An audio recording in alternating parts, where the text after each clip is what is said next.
The desert wind carried more than dust that September morning. It brought whispers of trouble, the kind that made honest folk lock their doors and check their rifles twice. Clara Mitchell pressed a damp cloth to young Tommy Henderson's burning forehead, her steady hands betraying none of the weariness that pulled at her bones. The boy had been fighting fever for 2 days now, and in this God-forsaken corner of New Mexico territory, she was his only hope. "Easy now, Tommy," she murmured, spooning water between his cracked lips. "You're tougher than this fever. Your ma needs you strong for the harvest." The makeshift infirmary wasn't much to look at. 4 adobe walls bleached bone white by the merciless sun, a tin roof that sang mournful songs when the wind picked up, and windows that rattled like old bones. But it was hers, built with her own hands and the grudging help of townspeople who'd rather see a saloon than a medical station. After 5 years, the red sand had worked its way into every crack and crevice, just as the desert had worked its way into her soul. Outside, the landscape stretched endless and unforgiving. Sagebrush dotted the hard pan like scattered thoughts, and distant mesas rose like ancient sentinels against a sky so blue it hurt to look at. This was a land that didn't coddle the weak or forgive the foolish. Clara had learned that lesson well enough. She adjusted the threadbare curtain against the morning glare and returned to her vigil. The boy's breathing had steadied some, which she took as a good sign. In the distance, she could hear the everyday sounds of Perdition Creek, the ring of the blacksmith's hammer, the creak of wagon wheels, the low murmur of men gathering outside Murphy's general store. But there was something else in those voices today, an edge sharp as a skinning knife. Clara moved to the window, peering through the dusty glass. A cluster of men stood in the street, their faces grave beneath wide-brimmed hats. She recognized most of them: Jake Morrison from the livery, old Samuel Peters who ran the telegraph office, and several ranch hands from the Broken Arrow spread. They were the kind of men who faced drought and Apache raids without flinching, but now they looked spooked. The door creaked open, and Martha Henderson slipped inside. Her calico dress faded from too many washings. "How's my boy, Miss Clara?" "Fever's breaking," Clara assured her, leading the worried mother to Tommy's bedside. "Another day or 2, and he'll be pestering you for flapjacks again." Martha's shoulders sagged with relief. She clutched Clara's hand, her own rough from years of frontier living. "Lord bless you. I don't know what we'd do without—" She paused, glancing toward the window. "You heard about the gang?" Clara's stomach tightened. Gang? The Castillo brothers. Word is they hit the Southern Pacific payroll train 3 days ago. Killed 2 guards and made off with $20,000 in gold. Martha lowered her voice. "Sheriff Coleman says they're headed this way. Says we should watch for strangers." 20,000. Enough to tempt any man to violence. Clara had seen what gold fever could do to people, had watched it turn neighbors into enemies and decent folk into killers. "We're a long way from the rail lines," she said carefully. "Not far enough," Martha replied. "My Jim's joining the posse. Most of the men are. They say the Castillos don't leave witnesses." After Martha left, Clara threw herself into her work with renewed vigor. She changed bandages, mixed tinctures, and reorganized supplies that didn't need reorganizing. Anything to keep her hands busy and her mind off the growing knot of unease in her chest. The sun climbed higher, turning the infirmary into an oven. Sweat trickled down Clara's spine as she worked, and she paused frequently to sip water from the olla hanging in the corner. The clay pot kept the water cool through evaporation, one of the small miracles that made desert life bearable. By late afternoon, Tommy's fever had broken completely. Clara allowed herself a small smile as the boy asked for water in a voice stronger than it had been in days. These victories, small as they were, reminded her why she'd chosen this life, why she'd left the comfortable world of St. Louis society for a place where death lurked in every shadow and scorpion hole. "You rest now," she told Tommy, smoothing his damp hair. "I'll send your ma in to sit with you." The sun was setting by the time Clara finished her rounds. She stood in the doorway, watching the sky bleed from blue to gold to crimson. The desert transformed at this hour, harsh edges softened by the dying light. Somewhere out there, Coyotes were beginning their evening hunt, and the night hunters were stirring in their dens.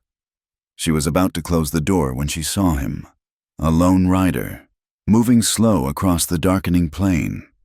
Even at a distance, she could tell something was wrong. The horse moved with an uneven gait, and the rider slumped forward in the saddle like a sack of grain. Clara's trained eye caught the way he swayed, fighting to stay mounted. Her first instinct was to go inside, bar the door, and wait for morning. These were dangerous times, and a woman alone had to be careful. But then the rider toppled sideways, catching himself at the last moment, and her healer's oath overrode her caution. The man was closer now, close enough for her to see the dark stains on his shirt and the dust that coated him like a second skin. His horse, a bay with a white blaze, stopped of its own accord at the edge of the infirmary's small courtyard. "Help!" The word was barely a whisper, carried on the evening breeze. Clara grabbed her medical bag and hurried outside. Up close, she could see he was younger than she'd first thought, maybe 30, with dark hair matted with sweat and blood. A day's worth of stubble shadowed a jaw that might have been handsome under better circumstances. But it was his eyes that caught her attention, even glazed with pain. They held an intensity that made her pulse quicken. "Easy," she said, reaching up to steady him. "Let me help you down."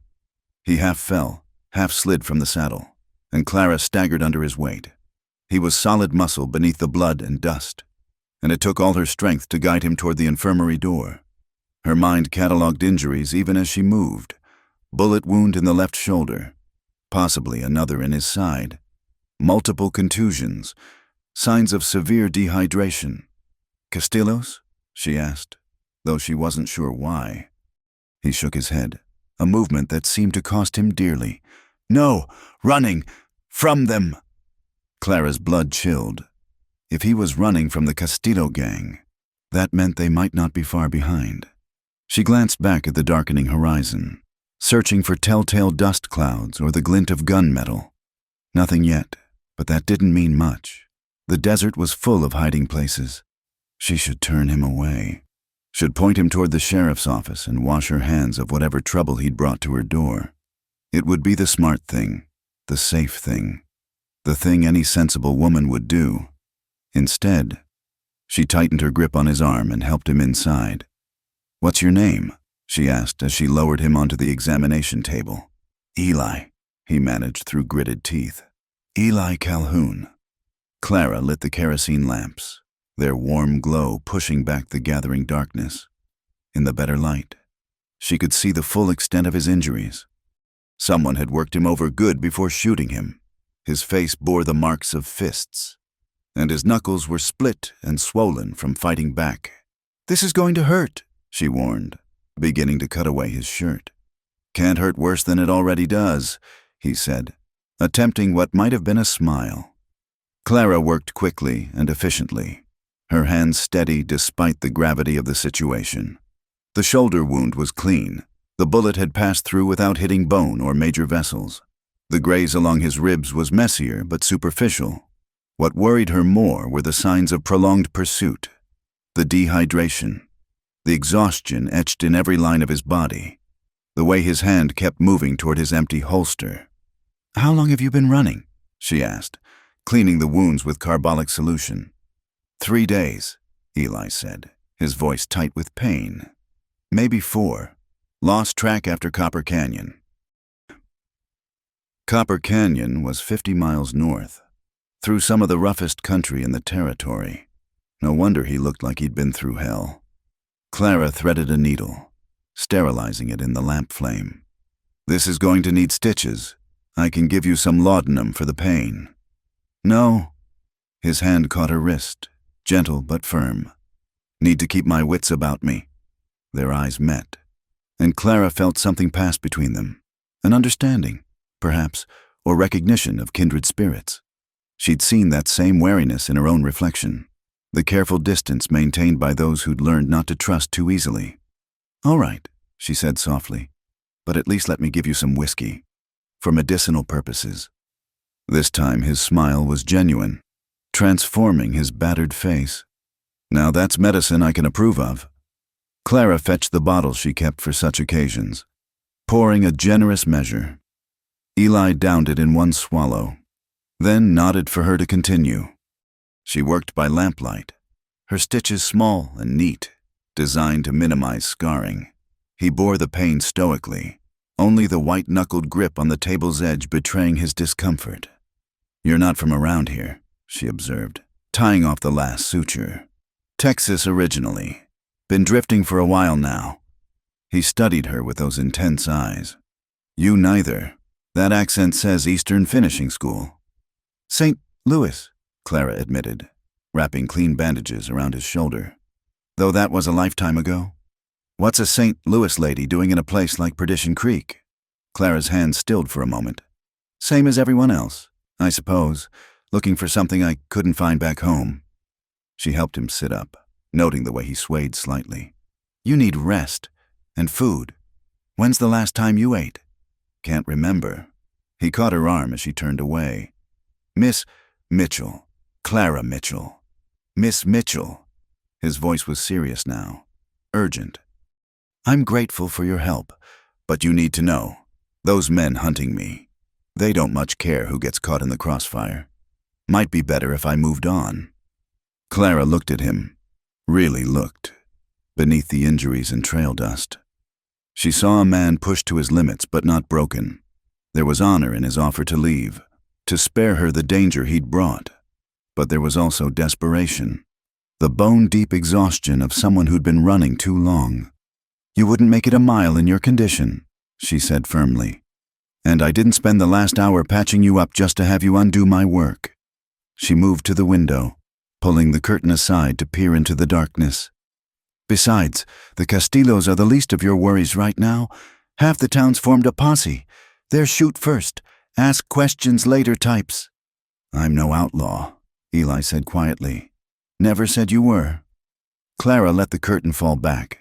"But that won't matter much if they find you bleeding and armed. Guilty until proven innocent is how justice works out here." She busied herself preparing a simple meal, beans, biscuit, and dried beef. It wasn't much, but it would fill his belly and give him strength. As he ate, she studied him covertly. There was something about Eli Calhoun that didn't quite fit the outlaw mold. The way he held his spoon, the careful manner of his speech, the books she'd noticed in his saddlebags. These spoke of education, of a life before whatever had set him on the run. "Thank you," he said when he'd finished, setting the plate aside. "For everything. Don't thank me yet." Clara replied, "Come morning, you'll need to decide what to do. The sheriff's a fair man, but he's also under pressure to produce results. And if the Castillos really are after you—" "They are." Eli's face darkened. "But not for the reasons you might think." Before Clara could ask what he meant, the sound of hoofbeats made them both freeze. Many horses moving fast. The posse, or something worse. Clara quickly doused one of the lamps, plunging half the room into shadow. "Get down," she whispered, helping Eli off the table. "There's a root cellar beneath those boards. It's not much, but—" "No." He straightened despite the pain. "I won't hide while you face them alone. You can barely stand." Clara hissed. "And you're unarmed." The hoofbeats were closer now, accompanied by the jingle of spurs and low voices. Clara's heart hammered against her ribs as she made a decision that would change everything. "Trust me," she said, pushing him toward the cellar. "Please." Something in her voice must have convinced him. Eli lifted the boards and lowered himself into the small space below, grimacing as the movement pulled at his wounds. Clara replaced the boards and threw a rug over them, then scattered medical supplies across her desk to provide an excuse for being awake. The knock, when it came, rattled the whole door. Clara took a breath, schooled her features into calm concern, and opened it. Sheriff Coleman stood on her threshold, flanked by half a dozen armed men. His weathered face was grim beneath his gray mustache. "Evening, Miss Clara. Sorry to disturb you." "Sheriff." Clara nodded, keeping her voice steady. "Is there trouble?" "Might be. We're looking for a man, stranger. About 30, dark hair, likely wounded. He'd have ridden in from the north sometime today. I've been with the Henderson boy most of the day," Clara said truthfully. "His fever finally broke this afternoon." She glanced past the sheriff at the other men, recognizing most of them. Good men, for the most part, but scared. And scared men did foolish things. "Is this about the train robbery?" "Among other things." Coleman's sharp eyes swept the room behind her. "You wouldn't mind if we had a look around? For your own safety. You understand?" Clara stepped aside. "Of course, though I hope you'll be quiet. Young Tommy's finally sleeping." The men filed in, their spurs ringing against the floorboards. Clara's pulse thundered in her ears as one of them stepped directly onto the rug covering the cellar entrance. But they were looking for an armed desperado, not a wounded man hiding beneath their feet. "Check the back room," Coleman ordered. Then, to Clara, "You haven't noticed anything unusual? Strangers hanging around? Fresh horse tracks?" "Nothing, Sheriff, though with all the traffic from the posse forming up, it'd be hard to tell one set of tracks from another." It was the right thing to say. Coleman nodded slowly. "That's true enough. Still, you be careful. Miss Clara, lock your doors tonight. Anyone comes around. You fire that shotgun of yours first and holler second." "I will," Clara promised. The search was perfunctory. They found nothing because there was nothing to find. Eli's saddlebags were hidden beneath Clara's own bed. His horse stabled out back with her old mare. Within minutes, the posse was mounting up again. "We'll be patrolling all night," Coleman told her. "You see anything at all, you let us know." Clara watched them ride away, their torches bobbing like fireflies in the darkness. Only when the sound of hoofbeats had faded completely did she lift the cellar boards. Eli climbed out slowly, his face pale in the lamplight. "Why?" he asked simply. It was a good question. Why had she risked everything for a stranger? Why had she lied to men she'd known for years? Clara didn't have an answer, or at least not one that made sense. "I took an oath," she said finally, "to do no harm and to help those in need. That doesn't come with conditions about which side of the law someone's on." "You don't know which side I'm on," Eli pointed out. "No," Clara agreed. "But I know what I saw in your eyes. You're running from something, but you're not a killer. Not the kind they're looking for. Anyway." Eli sank onto the nearest chair, exhaustion finally overwhelming him. "You might be the first person to think that in a long while." The night wind picked up outside, rattling the windows and sending dust devils dancing across the courtyard. Somewhere in the darkness, predators hunted prey, and the line between justice and vengeance blurred like heat mirages on the horizon. Clara had made her choice. Now she'd have to live with the consequences. "Get some rest," she told Eli, preparing a pallet near the stove. "Tomorrow will bring its own troubles." As she banked the fire and dimmed the lamps, Clara caught a reflection in the dark window glass. The woman looking back at her seemed different somehow. Older, perhaps, or simply awakened to possibilities she'd thought buried with her old life. Outside, the desert waited with its thorns and promises, its harsh beauty and hidden dangers. She'd come west seeking purpose and finding only isolation. But tonight, with a wounded stranger sleeping by her fire and danger prowling the darkness, Clara felt more alive than she had in years. It was terrifying. It was exhilarating. It was beginning. The morning came wrapped in dust and foreboding. Clara woke to find Eli sitting by the window, his silhouette rigid against the pale dawn light. He'd found his gun somewhere, probably retrieved it from his saddlebags while she slept, and now sat with it across his lap, watching the horizon like a man who'd forgotten how to trust the sunrise. "You should be resting," Clara said, rising from her makeshift bed in the corner. She'd given him the patient cot, choosing instead a bedroll near the medical supplies. "Old habits," he replied without turning. "Besides, your bandages held up fine. You do good work." Clara moved to check his wounds anyway, noting how he tensed when she drew near. In the morning light, she could see him more clearly. The swelling around his eye had gone down, revealing sharp cheekbones and a strong jaw beneath several days' worth of stubble. His eyes were gray as winter storms, constantly moving, cataloging every shadow and sound. "Hold still," she murmured, peeling back the bandage on his shoulder. The wound looked clean, no signs of infection. Yet, in this climate, with its dust and heat, infection was always a threat. "You'll need to keep this clean and dry. I'll show you how to change the dressing." "Assuming I'm here long enough to need changing," Eli said. "And where would you go?" Clara asked, rewrapping the wound.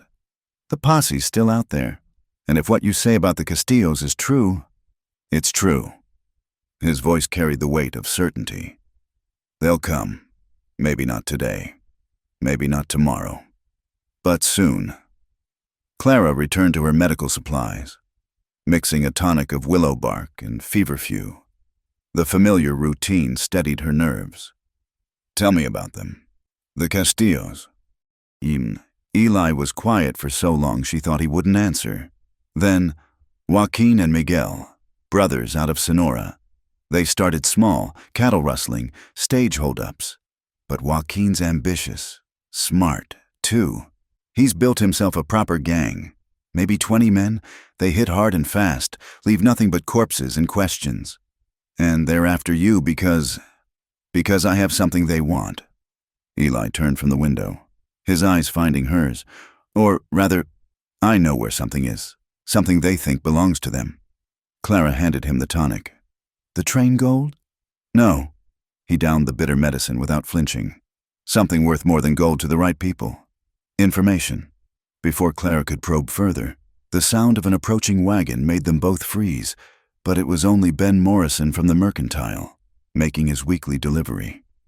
Clara met him at the door, accepting the supplies while keeping her body positioned to block his view inside. "Morning, Miss Clara," Ben said, tipping his hat. He was a young man, barely 20, with an eager smile and an obvious sweet spot for the town's only unmarried woman under 40. "Pa wanted me to check you're all right. What with the trouble and all." "I'm fine. Ben, thank you." Clara took the box of medical supplies, noting how his eyes tried to peer past her. "How's the search going?" "Nothing yet. Sheriff Coleman's got men watching all the roads. Though, figure if them outlaws come through, we'll spot 'em." He shifted his weight, working up to something. "Pa also said to tell you we're having a town meeting tonight, about organizing better defenses and such. You'll come, won't you?" "I'll try," Clara said noncommittally. "But I may need to stay with the Henderson boy." After Ben left, Clara found Eli standing again, pacing despite his injuries. The man was like a caged wolf, all restless energy and coiled tension. "You can't stay here," he said. "When they come." "If they come," Clara corrected. "And this is my home. I won't be driven out by the possibility of trouble. You don't understand." Eli ran a hand through his dark hair, frustration evident in every line of his body. "The Castillos don't leave witnesses. That town meeting your young admirer mentioned? That's exactly the kind of gathering they'd hit. Maximum casualties, maximum terror." Clara felt a chill despite the rising heat. "You think they'd attack the whole town?" "I think Joaquin Castillo would burn this place to the ground if he thought it would get him what he wants." Eli's eyes were haunted. "I've seen him do worse for less." The day wore on with the peculiar tension of a storm building. Clara tended to her few patients, Tommy Henderson, who was recovering nicely, and old Mrs. Patterson with her rheumatism. All the while, she was aware of Eli's presence, the way he moved silently through the infirmary, checking windows, testing doors. Around midday, she found him studying her small collection of books. "Poetry?" he asked, holding up a worn volume of Whitman. "Among other things." Clara was surprised by his interest. "Do you read?" "When I can." He handled the book carefully, like a man who understood the value of printed words in a frontier town. "My mother was a school teacher, back in Texas. She made sure all her boys could read and cipher." "Boys plural?" Eli's face closed off. "Once, not anymore." Clara recognized that particular silence. Everyone in the territories had lost someone. To disease, to violence, to the simple harsh realities of frontier life. She didn't press. The afternoon brought the sandstorm. It rolled in from the west like a living thing, a wall of red-brown dust that swallowed the horizon. Clara and Eli worked together to seal the windows and doors, stuffing rags in every crack. Even so, the dust found its way in, coating everything in a fine layer of grit.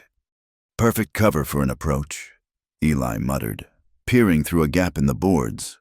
But no riders came, only the wind, howling like a banshee and rattling the tin roof until Clara thought it might tear clean off. They sat in the dim interior, listening to the storm rage, and Clara found herself studying Eli's profile in the lamplight. "What was it?" she asked suddenly. "The information the Castillos want." Eli was quiet for a moment. "Army payroll routes, guard rotations at Fort Buchanan, the kind of intelligence that could make a smart outlaw very rich and leave a lot of soldiers dead. And you have this information?" "I know who does." His jaw tightened. "A man I trusted. A man who sold his honor for Castillo gold and left me to take the blame." The pieces were falling into place. "You were Army. Captain Elijah Calhoun, 3rd Cavalry." His voice was bitter. "Dishonorably discharged for selling military secrets. Only I didn't sell anything. My lieutenant did that all on his own, then pointed the finger at me when things went bad." "But surely if you explained." "With what proof?" Eli laughed, a harsh sound. "Lieutenant Marcus Webb came from a good family, had connections all the way to Washington. Me? I was just a Texas farm boy who'd worked his way up through the ranks. When it came down to his word against mine, well," he shrugged, the gesture pulling at his wounds. Clara felt a surge of anger on his behalf. She'd seen enough of frontier justice to know how it favored the powerful. "So Webb's working with the Castillos now. Last I heard, which is why they want me so bad. I'm the only one who can identify him, prove he was the real traitor." Eli's smile was sharp as a blade. "Can't have an inconvenient witness running around. Bad for business." The storm began to ease as evening approached. Clara checked on her patients, grateful to find Tommy sleeping peacefully despite the howling wind. When she returned, she found Eli cleaning his revolver with the methodical care of a professional soldier. "The town meeting," he said without looking up. "You should go, and leave you here alone. I can take care of myself." He spun the cylinder, checking each chamber.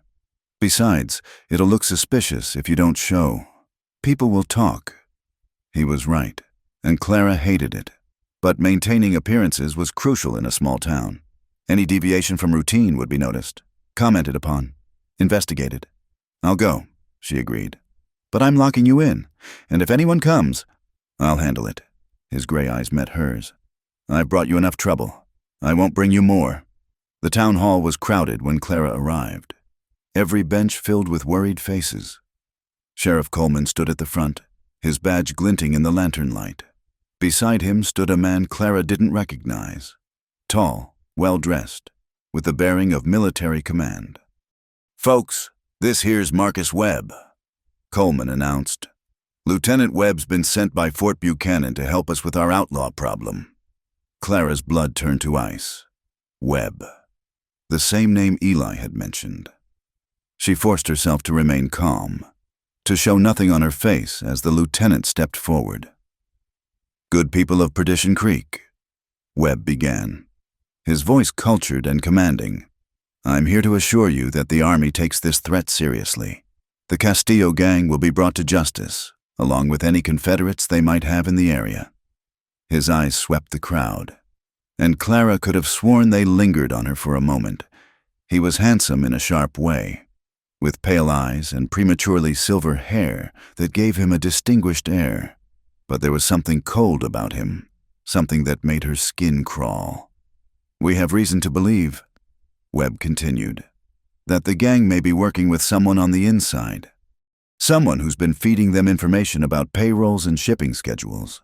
He paused for effect. "I'm here to root out that traitor."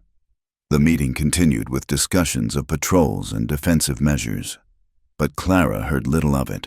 Her mind was racing. calculating dangers and possibilities. Webb was here, the man who'd framed Eli, who'd sold out his fellow soldiers for gold, and now he was presenting himself as their savior. She slipped out early, claiming concern for her patients. The walk back to the infirmary seemed longer than usual, every shadow a potential threat. When she unlocked the door, she found Eli exactly where she'd left him, though his tension was palpable. "Webb's here," she said without preamble. Eli went very still. "Marcus? Lieutenant Marcus Webb, sent by Fort Buchanan to help with the outlaw problem." Clara's voice dripped sarcasm. "He gave a very stirring speech about rooting out traitors." "Of course he did." Eli's laugh was bitter. "Let me guess, distinguished-looking, silver hair. Sounds like he was born with a West Point manual in his hand?" "That's him." Eli began to pace again, his movements sharp with agitation. "This changes everything. He's not here to stop the Castillos. He's here to make sure they finish the job, to make sure I don't live long enough to tell anyone the truth. Then we have to—" "We?"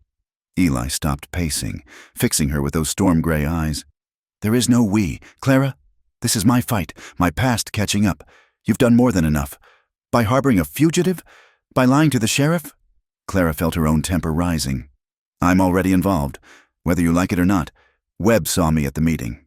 If he's as clever as you say, he'll be watching everyone who might help you. All the more reason for me to leave. Tonight, while the storms died down.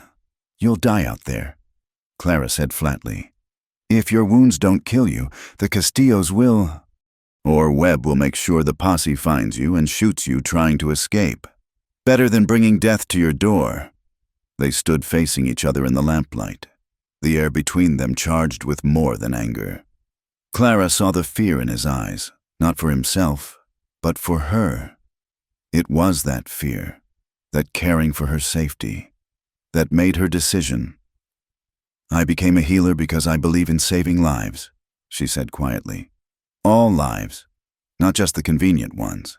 You're staying until you're healed enough to have a fighting chance. That's not negotiable." Something shifted in Eli's expression. "You're a stubborn woman, Clara Mitchell. I prefer determined." She moved to prepare supper, needing the familiar routine. "Now sit down before you tear those stitches. We need to figure out what Webb's really planning." As they ate a simple meal of beans and cornbread, the wind picked up again, rattling the windows with renewed vigor. Somewhere out in that darkness, predators circled, some wearing gang colors, others wearing badges. Clara had never felt more isolated or more alive. "Tell me about before," she said suddenly. "Before the army, before all this. What was Texas like?" Eli's face softened. "Different from this, greener. Especially in the hill country where I grew up. My family had a small ranch, nothing fancy. But it was ours. My brothers and I would spend summers breaking horses, swimming in the creek." He trailed off, lost in memory. "What happened to them, your brothers?" "Comanche raid, while I was away at Fort Worth buying supplies." His voice was steady, but Clara saw the old pain in his eyes. "Came back to ashes and graves. That's when I joined up. Figured the army could give me purpose, maybe even justice." "I'm sorry," Clara said softly. "It was a long time ago." Eli looked at her across the table. "What about you? What makes a set—" "Louis lady give up civilization for this?" Clara considered her answer. "My father was a doctor. I wanted to follow in his footsteps, but they don't let women into medical school. So I learned what I could from him, from books, from anyone willing to teach me. When he died," she shrugged, "there was nothing keeping me there. Out here, people don't care about diplomas when you're the only one who can set a bone or deliver a baby. Still, it's a hard life for anyone, especially alone." "I'm not alone," Clara said, then felt heat rise in her cheeks as she realized how that sounded. "I mean, the town, the people here." "I know what you mean." Eli's eyes held something warm, something that had nothing to do with gratitude for medical care. A comfortable silence fell between them, broken only by the wind and the distant howl of coyotes. For a moment, Clara could almost forget the danger, could almost pretend they were just two people sharing a meal and conversation. But reality intruded in the form of hoofbeats approaching fast. Eli was on his feet instantly, gun in hand. Clara moved to the window, peering through the boards. A lone rider, pushing his horse hard despite the poor visibility. "It's Ben Morrison," she said, recognizing the young man's silhouette. The pounding on the door was frantic. Miss Clara! Miss Clara! Open up!" Clara glanced at Eli, who had melted back into the shadows, then opened the door. Ben practically fell inside, his face flushed with excitement and fear. "They found a body," he gasped. "Out by Skeleton Ridge, shot in the back, stripped of everything. Sheriff thinks it might be one of the gang members, but—" He paused, catching his breath. "But that Lieutenant Webb, he says it's a federal marshal. Says the Castillos killed him to stop him from bringing in their inside man." Clara's stomach dropped. A dead marshal changed everything. It meant federal involvement, meant the kind of manhunt that wouldn't stop at territorial borders. "They're forming up search parties now," Ben continued. "Every able-bodied man. Lieutenant Webb says we need to find this traitor before he can do more damage. Says he's probably wounded, hiding somewhere in town." "I see," Clara managed. "Thank you for telling me. Ben, you'll be careful, won't you? Pa says I should stay here. Make sure you're protected." "That's kind of you, but I'll be fine. You should go help with the search. Every man is needed." After Ben left, Clara turned to find Eli standing in the lamplight, his face grim. "A federal marshal," he said quietly. "Webb's raising the stakes." "You think Webb killed him?" "I think Marcus Webb is capable of anything if it serves his purpose." Eli checked his gun again, a gesture Clara was beginning to recognize as his way of thinking. He's building a narrative. The dangerous traitor, the murdered lawman, the heroic lieutenant leading the charge for justice. When they find me, and he'll make sure they do, no one will ask questions when I'm shot resisting arrest. The wind howled louder, and somewhere in the darkness, Clara could hear voices calling to each other as the search parties formed. The net was tightening, and she wondered how long they had before it closed completely. "We need a plan," she said. "I need a plan," Eli corrected. "You need to distance yourself from this while you still can." But Clara was already shaking her head. "It's too late for that. We're in this together now, whether you like it or not." She met his eyes steadily. "So tell me, Captain Calhoun, what would a soldier do when outnumbered and outgunned?" For the first time since she'd met him, Eli smiled a genuine smile. "Find better ground and change the rules of engagement." "Then that's what we'll do." Clara moved to her medical supplies, checking her stocks. Whatever came next, she had a feeling she'd need every skill she'd learned. But first, you need rest. Real rest. Tomorrow's going to be a long day. As if in agreement, the storm outside intensified, wrapping the infirmary in a cocoon of wind and dust. They were isolated here, cut off from the town and its growing hysteria. But isolation was a double-edged sword. It could protect them, or it could trap them. Clara prepared a fresh dose of willow bark tea, watching Eli from the corner of her eye. He'd brought danger to her door, complicated her carefully ordered life. Yet she couldn't bring herself to regret helping him. There was something about Eli Calhoun that called to the part of her she'd thought buried, the part that yearned for more than mere survival. Outside, the search parties called to each other through the storm, and Clara wondered if she was healing a good man or harboring a clever liar. Only time would tell, and time was a luxury they couldn't afford. The days that followed brought an uneasy rhythm to the infirmary. By morning, Eli would work, fixing the loose boards on the porch, reinforcing the chicken coop, patching the roof where the last windstorm had torn away shingles. His hands, Clara noticed, were skilled with more than just guns. He handled tools with the competence of a man who'd built things, not just destroyed them. "You're going to tear those stitches," Clara warned, watching him haul water from the well. "They're healing fine," Eli replied, but she caught the slight wince as he set down the bucket. "Besides, I can't sit idle. Never could." It was true, even injured.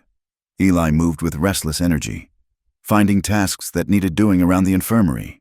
He repaired her father's old pocket watch, oiled the squeaky hinges on the medicine cabinet, even fashioned a new handle for her surgical kit from a piece of mesquite wood. "Where'd you learn carpentry?"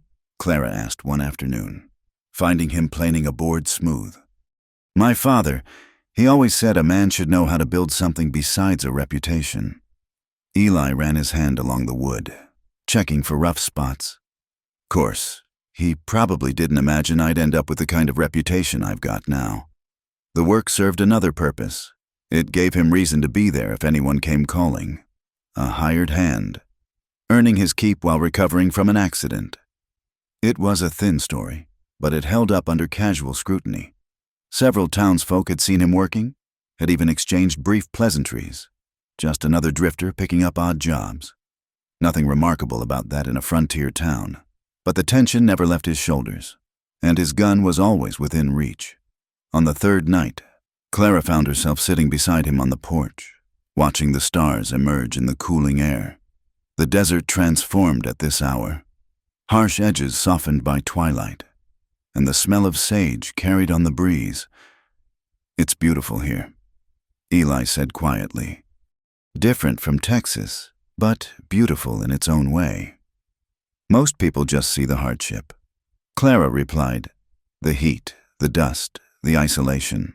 Most people don't look close enough." He turned to her, and in the dim light, his eyes held depths she hadn't noticed before. "Take you, for instance. First glance. People might see just another spinster playing at being a doctor, but look closer." He trailed off, seeming to catch himself. "What do you see?" Clara's voice came out softer than intended. "Someone strong enough to carve out a life in a place that breaks most people. Someone brave enough to follow their calling despite what society says. Someone kind enough to help a stranger who brought nothing but trouble to her door." His voice dropped lower. "Someone beautiful enough to make a man forget why he needs to keep moving." Clara felt heat rise in her cheeks that had nothing to do with the evening warmth. "Eli, I know," he said, looking back at the stars. "I know all the reasons this is foolish, but knowing and feeling are two different things." They sat in silence after that, but it was a different kind of silence, charged with possibility, and weighted with impossibility in equal measure. Clara was acutely aware of every small space between them, the way his breathing matched hers, the way the lamplight from inside caught in his dark hair. The spell was broken by the sound of horses approaching. Eli was on his feet instantly, hand moving to his gun, but Clara recognized the riders. "It's just the Hendersons," she said, standing as well. "Coming to check on Tommy." Jim and Martha Henderson dismounted, their faces showing the strain of recent days. The whole town had been on edge since the marshal's body was found, jumping at shadows and eyeing strangers with suspicion. "Evening, Miss Clara," Jim said, tipping his hat. His eyes flicked to Eli, taking in the hammer in his hand and the repaired porch rail. "Don't believe we've met." "Tom Garrett," Eli said smoothly, offering his hand. "Miss Mitchell was kind enough to hire me for some repairs." "Jim Henderson." The handshake was firm. "Assessing. You're the fellow who's been working around town. Heard you did a fine job on Widow Palmer's fence. Man's got to eat." Eli replied with an easy smile that didn't quite reach his eyes. Martha had already hurried inside to see Tommy, and Clara followed, leaving the men to their careful dance of words. She found the mother fussing over her son, who was sitting up and demanding to go home. "One more day," Clara said firmly, "just to be certain the fever doesn't return."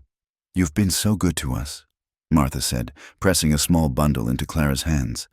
"It's not much, but I wanted you to have it." Clara unwrapped it to find a beautifully embroidered handkerchief. Delicate work that must have taken hours. "Martha, this is too fine." "Nonsense. A lady should have nice things, even out here." Martha's eyes sparkled with mischief. "Especially when there's a handsome hired hand working on her property." "Martha Henderson," Clara protested, but the older woman just laughed. "I'm not blind, dear. That man looks at you like you hung the moon, and you look back when you think no one's watching." Clara didn't know how to respond to that, so she busied herself checking Tommy's temperature, outside, She could hear Jim interrogating Eli about where he'd come from and where he was headed. Standard frontier curiosity, but it made her nervous nonetheless. After the Hendersons left, Clara found Eli in the back room, cleaning his gun with mechanical precision. The easy demeanor he'd worn for Jim was gone, replaced by grim focus. "He suspects something," Eli said without looking up. "Jim's naturally cautious. Everyone is right now." Clara began preparing their evening meal, a simple stew with vegetables from her small garden. "But he seemed satisfied with your answers." "For now." Eli reassembled the weapon with practiced ease. "But Webb's got them all looking for shadows. Sooner or later, someone's going to look too close," as if summoned by his words. Hoofbeats sounded again, faster this time, more urgent. Eli moved to the window while Clara went to the door. This time it was Sheriff Coleman himself, accompanied by none other than Lieutenant Webb. Clara's heart hammered, but she kept her face calm as she opened the door. "Sheriff, Lieutenant, is there trouble?" "Evening. Miss Mitchell," Coleman said, touching his hat brim. "Sorry to disturb you, but the lieutenant here insisted on checking every building in town. Security measures. You understand." Webb dismounted with fluid grace, his pale eyes scanning the infirmary with professional interest. Up close, Clara could see why he'd fooled so many. He had the bearing of a born leader, the kind of presence that made people want to trust him. "Miss Mitchell," Webb said smoothly, "I apologize for the intrusion. However, given recent events, we can't be too careful." His gaze lingered on her face. "You live here alone." "I have patients staying occasionally," Clara replied evenly, "and I recently hired help for some repairs." "Ah, yes, the mysterious Mr. Garrett." Webb's smile didn't warm his cold eyes. "I'd very much like to meet him." Clara's mind raced. Eli was armed but wounded, and they were outnumbered. If Webb recognized him, "I'm afraid he's gone to the Morrison store for supplies," she said. "Should be back within the hour if you'd like to wait." "Perhaps we could have a look around in the meantime," Webb suggested. "Pure formality. You understand." Sheriff Coleman looked uncomfortable. "Now, Lieutenant, Miss Clara's been nothing but helpful to this town, which is exactly why she won't mind." Webb interrupted smoothly. "After all, we're all on the same side here, all wanting to catch these dangerous criminals." Clara had no choice but to step aside. Webb entered first, his eyes missing nothing. He moved through the main room with deliberate slowness, examining her medical supplies, her books, even the dishes drying by the basin. "Quite an extensive library for a frontier medical station," he observed, picking up the volume of Whitman that Eli had been reading. "I find reading passes the long evenings," Clara said. "Indeed. And this hired hand of yours, he shares your literary interests?" Webb's tone was casual, but Clara heard the trap in it. "I couldn't say. We don't discuss literature while he's fixing my roof."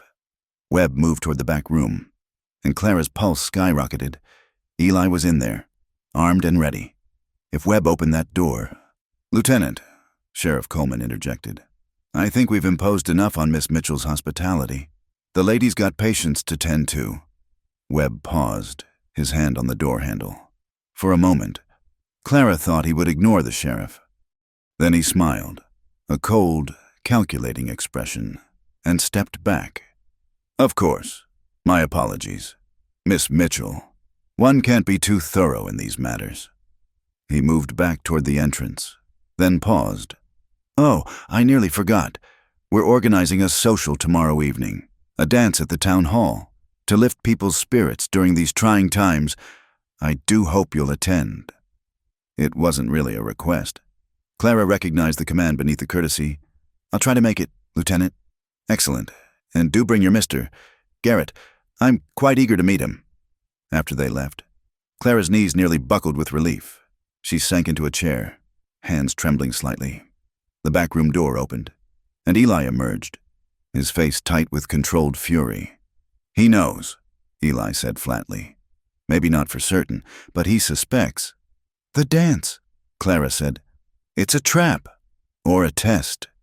Eli began to pace, that restless energy crackling around him like lightning. He wants to see who shows up, who doesn't, who acts nervous. He stopped suddenly. You'll have to go. Without you? Especially without me. Say I left town, moved on to the next job. It's what a drifter would do. Clara stood, anger flashing through her. And what about you? You'll just hide here while Webb sets his snares? I'll do what I have to do, Eli said grimly. This is my fight, remember? No. The word came out harder than Clara intended. You don't get to decide that anymore. Not after... She broke off, frustrated by her inability to articulate the change that had occurred between them. After what? Eli stepped closer, his voice gentler now. After you made me care what happens to you, Clara admitted quietly. The air between them shifted, thickened. Eli reached out, his calloused fingers brushing her cheek with surprising tenderness. Clara, don't, she whispered, even as she leaned into his touch. Don't say whatever noble thing you're about to say about leaving for my own good. What if it's true? Then it's my choice to make, not yours. She met his eyes steadily. I've been making my own choices for a long time now. Eli Calhoun, don't insult me by trying to make them for me. He smiled then, a real smile that transformed his weather-beaten face. You're something else, you know that? So I've been told. Clara stepped back, needing distance to think clearly. We need a better plan than just hiding and hoping. Webb's too smart for that. Agreed. Eli moved to the window, studying the darkness outside. He'll have men watching this place now, and after tomorrow night's dance, when I don't show... He shook his head. We're running out of time. They spent the rest of the evening planning, discussing options and discarding most of them. The fundamental problem remained. Webb had the law on his side, while Eli had nothing but his word and a reputation as a traitor. As the night deepened, Clara found herself studying Eli's profile in the lamplight. The past days had shown her facets of him beyond the desperate fugitive, the competent craftsman, the educated reader, the man who smiled at her attempts to grow tomatoes in the desert soil. Each revelation made it harder to imagine him leaving, and harder to deny what was growing between them. You should get some sleep, Eli said eventually. Tomorrow will be difficult enough without facing it exhausted. What about you? I'll keep watch. Someone needs to... Clara wanted to argue, but she recognized the stubborn set of his jaw. Instead, she surprised them both by leaning over and kissing his cheek softly. Don't do anything foolish while I'm asleep. She felt rather than saw his smile. Wouldn't dream of it. But as Clara lay in her narrow bed, listening to the night sounds of the desert, she wondered if they weren't already past the point of foolishness. In 3 days, Eli Calhoun had upended her carefully ordered world. The sensible thing would be to distance herself, to protect the life she'd built here. Instead, she found herself planning what to wear to tomorrow's dance, how to deflect Webb's questions, how to buy them more time, because somewhere between that first night and now, Eli had become more than just a patient. He'd become something worth fighting for. Outside, a coyote howled at the moon, and the wind whispered secrets through the sage. Tomorrow would bring new dangers, new tests of their fragile alliance. But tonight, with Eli keeping watch and the stars standing witness overhead, Clara allowed herself to hope that maybe, just maybe, they'd find a way through this together. The desert had taught her that the most beautiful flowers often bloomed in the harshest conditions. Perhaps love was the same, growing strongest where it seemed least likely to survive. Time would tell if their fragile bloom could weather the storm that was coming. But first, she had a dance to attend and a performance to give. Because if there was one thing Clara Mitchell had learned in her years on the frontier, it was how to survive. And now she had something, someone, worth surviving for. The morning of the dance brought riders to the infirmary. 6 men, armed and dust-covered, their faces hard as the desert rock. Clara recognized 2 of them as Webb's men from Fort Buchanan, but the others were strangers, bearing the unmistakable mark of hired guns. Miss Mitchell, The lead rider, a scarred man with dead eyes, touched his hat brim in mock courtesy. "Lieutenant Webb sends his regards. Wants to make sure you're planning to attend tonight's festivities." Clara stood in her doorway, acutely aware of Eli hidden in the root cellar beneath the floorboards. They'd made the decision before dawn. He would hide while she faced whatever came. "How thoughtful of the lieutenant," she said evenly. "Please tell him I wouldn't miss it." The scarred man's gaze swept the infirmary grounds, lingering on the freshly repaired fence, the patched roof. "Your hired hand around, the lieutenant's mighty keen to meet him. I'm afraid Mr. Garrett moved on yesterday. Said something about work in Tucson." Clara kept her voice steady, bored even. "Drifters rarely stay long." "That's so." The man dismounted, walking slowly toward the porch. The others followed, spreading out in a way that made Clara's skin prickle. "Mind if we have a look around? Make sure he didn't leave anything behind?" "I do mind, actually." Clara's hand moved to rest on the doorframe, a subtle blocking gesture. "I have patients to tend to, and you're frightening them with all this show of force. Now, miss, we wouldn't want to upset the lieutenant, and I wouldn't want to upset Sheriff Coleman by mentioning how federal soldiers are harassing law-abiding citizens." Clara's voice hardened. "The sheriff's already expressed his displeasure about last night's search. I doubt he'd appreciate hearing about another." It was a calculated gamble. The tension between Coleman's local authority and Webb's federal mandate had been growing. The scarred man hesitated, weighing options. "We'll be watching," he said finally. "The lieutenant doesn't like loose ends." After they left, Clara waited a full hour before letting Eli out of the cellar. He emerged stiff and dust-covered, fury radiating from every line of his body. "I should have—" "What? Shot 6 men through the floorboards." Clara handed him water, watching him drink. "That would have certainly improved our situation. I don't like you facing them alone, and I don't like you hiding in a cellar, but here we are." She brushed dust from his shoulder, the gesture more intimate than she intended. "We do what we must." The rest of the day passed in tense preparation. Clara pressed her best dress, a deep blue cotton that had seemed too fine for frontier life when she'd packed it. Now it would serve as armor of a different sort. Eli helped with the preparations, his hands steady as he fixed a broken clasp on her necklace, but she could see the strain in his eyes. "There's still time," he said as evening approached. "You could say you're ill, that young Tommy took a turn." "And confirm Webb's suspicions." Clara pinned up her hair, studying her reflection in the small mirror. "No, the only way through this is to brazen it out." "Clara," he caught her hand, his touch gentle but urgent. "If something happens tonight, if Webb makes his move, then we'll deal with it." She turned to face him fully. "Together. I'm trying to protect you, and I'm trying to protect you." Clara's voice softened. "That's what people do when they care about each other." The words hung between them, an admission neither had quite made before. Eli's hand tightened on hers, and for a moment she thought he might kiss her. Instead, he pressed something into her palm, a small Derringer pistol, barely larger than her hand. "It was my mother's," he said quietly. "2 shots, close range only. If things go bad." Clara tucked the weapon into her bodice, the metal cold against her skin. "They won't. But if they do, then I'll do what I must." She squeezed his hand once more. "Trust me." The town hall blazed with lanterns when Clara arrived, fiddle music spilling out into the cooling night air. It seemed the whole town had turned out, desperate for distraction from the fear that had gripped them. Clara spotted familiar faces, the Hendersons, the Morrison family, Widow Palmer in her perpetual black, and there, holding court near the punch bowl, stood Lieutenant Webb. He noticed her immediately, his pale eyes tracking her movement across the room. Clara forced herself to smile, to nod at neighbors, to appear as nothing more than what she claimed, a frontier doctor attending a social function. "Miss Mitchell." Webb appeared at her elbow as smoothly as a snake.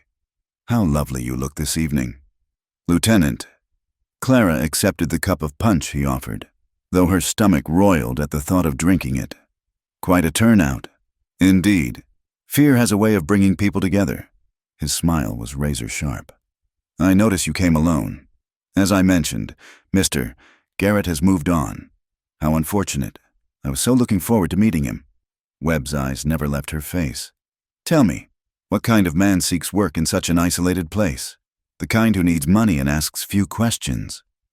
Clara replied, quite common in the territories. True, though sometimes such men carry secrets, dangerous secrets. Before Clara could respond, Ben Morrison appeared, face flushed with nervous excitement.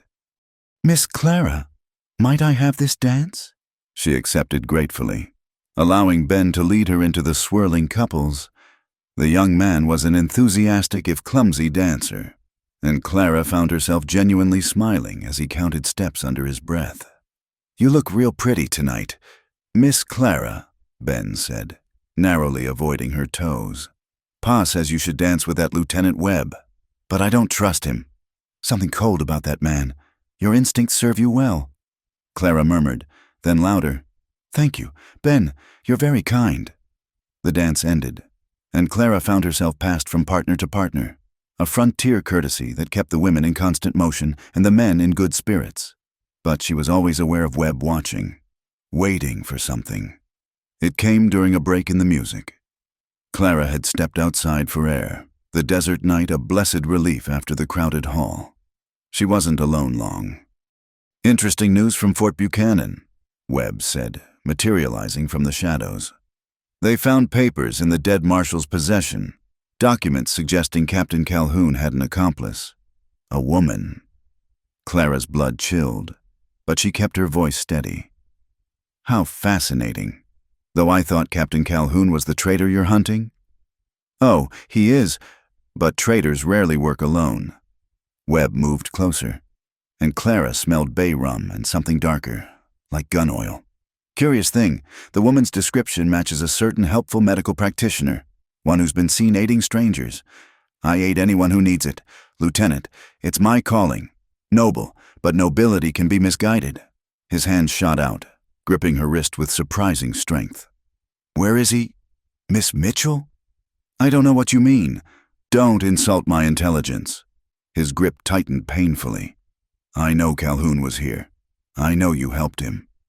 What I don't know is why a respectable woman would throw away everything for a traitor. Perhaps, Clara said quietly, because she knows who the real traitor is. Webb's eyes glittered dangerously. Careful, Miss Mitchell. Accusations like that. The crack of gunfire split the night, followed by screams from inside the hall. Webb released her, hand going to his weapon, but more shots followed. Rapid, purposeful. Not random violence, but an attack. Stay here, Webb commanded, rushing toward the hall. Clara didn't obey. She ran too, her mind filled with horrible possibilities. Inside, chaos reigned, tables overturned, people cowering, and 3 masked men standing near the door, weapons drawn. Nobody move, one shouted. We're looking for Lieutenant Webb and anyone helping him. Hand him over, and no one else dies tonight. Clara's mind raced. These weren't Webb's men, the stance, the weapons, the accented English all wrong. Horror dawned as she realized. The Castillos had come to Perdition Creek. Webb emerged from behind an overturned table, his weapon trained on the lead gunman. I'm who you want. Let these people go. Ah, the famous lieutenant. The masked man's voice carried amusement. But you're not who we seek. Where is Captain Calhoun? Dead, Webb said flatly. Killed trying to escape 3 days ago. Mentiras, the gunman fired, the bullet splintering wood inches from Webb's head. We know he lives. We know someone here helps him. His weapon swept the crowd. So I ask again, where is Eli Calhoun? The crowd remained frozen, fear thick as smoke. Clara saw Sheriff Coleman reaching slowly for his gun, saw young Ben Morrison shielding his mother, saw all these good people caught in a web of violence they didn't understand. I know where he is. The words came from Clara's mouth before she could stop them. Every eye turned to her as she stepped forward, the derringer a small weight against her ribs. Miss Mitchell, Webb warned. but she ignored him. "I know where Eli Calhoun is," she repeated, meeting the gunman's eyes through his mask. "But I want guarantees. These people go free. No one else gets hurt." "Clara, no!" That was Martha Henderson. But Clara didn't look at her. The gunman considered. "You're the doctor woman, the one who helps everyone." He nodded slowly. "Very well. Tell us where Calhoun hides, and we leave peacefully." Clara took a breath, knowing she was about to gamble everything. "He's in the old mine shaft, Santos Mine, 2 miles north. He's wounded, been hiding there for days." "You're lying," Webb snarled, but the gunman held up a hand. "No, I think she tells truth. A woman of healing would not lie with so many lives at stake." He gestured to his men. "We go, but if Calhoun is not there," he looked directly at Clara, "we return, and this town burns." They backed out slowly, weapons still trained on the crowd. Only when the sound of hoofbeats faded did people begin to breathe again. Webb was on Clara instantly. "What have you done?" "Saved lives," Clara said calmly, though her heart raced. "Isn't that what we're supposed to do?" "The Santos mine's been abandoned for years," Sheriff Coleman said slowly. "Nothing there but rattlesnakes and bad memories." "Then they'll find nothing and move on," Clara replied. But Webb's eyes narrowed. "Unless Calhoun's really there, unless you've been hiding him all along and just gave him up to save yourself." "That's enough, Lieutenant," Coleman interjected. "Miss Clara just risked her life to protect this town. Show some respect." The crowd murmured agreement, and Clara saw the calculation in Webb's eyes. Public opinion was turning, the delicate balance of authority shifting. He couldn't move against her openly now. "This isn't over," he said quietly, for her ears alone. "No," Clara agreed. "It's not." She stayed to help with the wounded, mercifully few, mostly cuts from breaking glass and bruises from the stampede. All the while, her mind raced. The Santos mine was indeed 2 miles north, but she'd sent the Castillos to the wrong shaft. The one she'd named was flooded, impassable. The real hiding place she and Eli had discussed was the eastern shaft, hidden by rockfall. It would buy them time, but not much. When she finally returned to the infirmary, she found it dark and seemingly empty. But as she lit the lamp, Eli emerged from the shadows, his face tight with barely controlled emotion. "I heard the shots," he said. "I almost—" "But you didn't." Clara sank into a chair, suddenly exhausted. "You stayed hidden, like we planned." "You told them I was at the mine." "The flooded shaft. It'll take them hours to realize the deception." She looked up at him. "We need to move tonight. Webb knows I'm involved now. He can't prove it yet, but—" "Clara!" Eli knelt before her chair, taking her hands in his. "What you did tonight, risking yourself like that, was necessary." She squeezed his hands. "The Castillos would have torn that hall apart looking for you. People would have died." "You could have died." "But I didn't." Clara touched his face gently. "We're running out of options. Eli, Webb's closing in from one side, the Castillos from the other. We need to change the game." "How?" Clara took a deep breath. "By giving them what they want. You said Webb's the real traitor, that he has the information the Castillos are after. What if we could prove it?" "The documents are hidden at Fort Buchanan, even if I could get to them. Not the originals, but Webb's paranoid. Careful. He'd keep copies, insurance. And where's the safest place in town right now?" Understanding dawned in Eli's eyes. "His room at the hotel, under heavy guard. Unless those guards are distracted. Say, by reports of Eli Calhoun spotted at the Santos mine. It was dangerous, perhaps impossible. But as Clara looked at Eli in the lamplight, she knew they had to try. The alternative was running forever, and she was tired of running from the life she wanted. "When?" Eli asked simply. "Now, tonight, while everyone's still shaken from the attack." Clara stood, new energy filling her. "I'll need to get back to town, be seen helping with the aftermath. You'll need—" "I know what I need." Eli rose as well, checking his weapon. "Clara, if this goes wrong, it won't. But if it does—" She silenced him with a kiss, swift and fierce. Then we'll face it together. No more noble sacrifices, remember? When they broke apart, Eli's eyes held something that made Clara's breath catch. After this is over, he said quietly. When we've cleared my name and dealt with Webb. Yes, Clara said, not needing to hear the rest. Whatever you're going to ask, yes. He smiled then, the expression transforming his face. You don't even know what I was going to say. Doesn't matter. Clara began gathering supplies, bandages, laudanum, her medical bag, tools of her trade that might serve other purposes tonight. I know you, Eli Calhoun, and that's enough. They had preparations to make, a dangerous game to play, but for this moment, in the circle of lamplight with the desert holding its breath outside, they had each other. And sometimes, Clara thought, that was the only truth that mattered in a world full of lies. The night was far from over, and dawn would bring new challenges, but they would face them as they'd learned to face everything, together, with trust as their weapon and hope as their guide. Clara stood at the crossroads of her life, watching the first pale light of dawn creep across the desert horizon. The events of the night had left the town in upheaval. Webb's guards had indeed rushed to the Santos mine, leaving his quarters vulnerable. But what Eli had found there changed everything. Troop movements, supply routes, patrol schedules. Eli had said upon his return, spreading the stolen papers across her table, all marked for delivery to J. Castillo. But that's not the worst of it. The worst was a letter in Webb's own hand, detailing plans to massacre a Apache peace delegation and blame it on Mexican bandits, triggering a war that would make certain men very rich, men like Webb and his conspirators.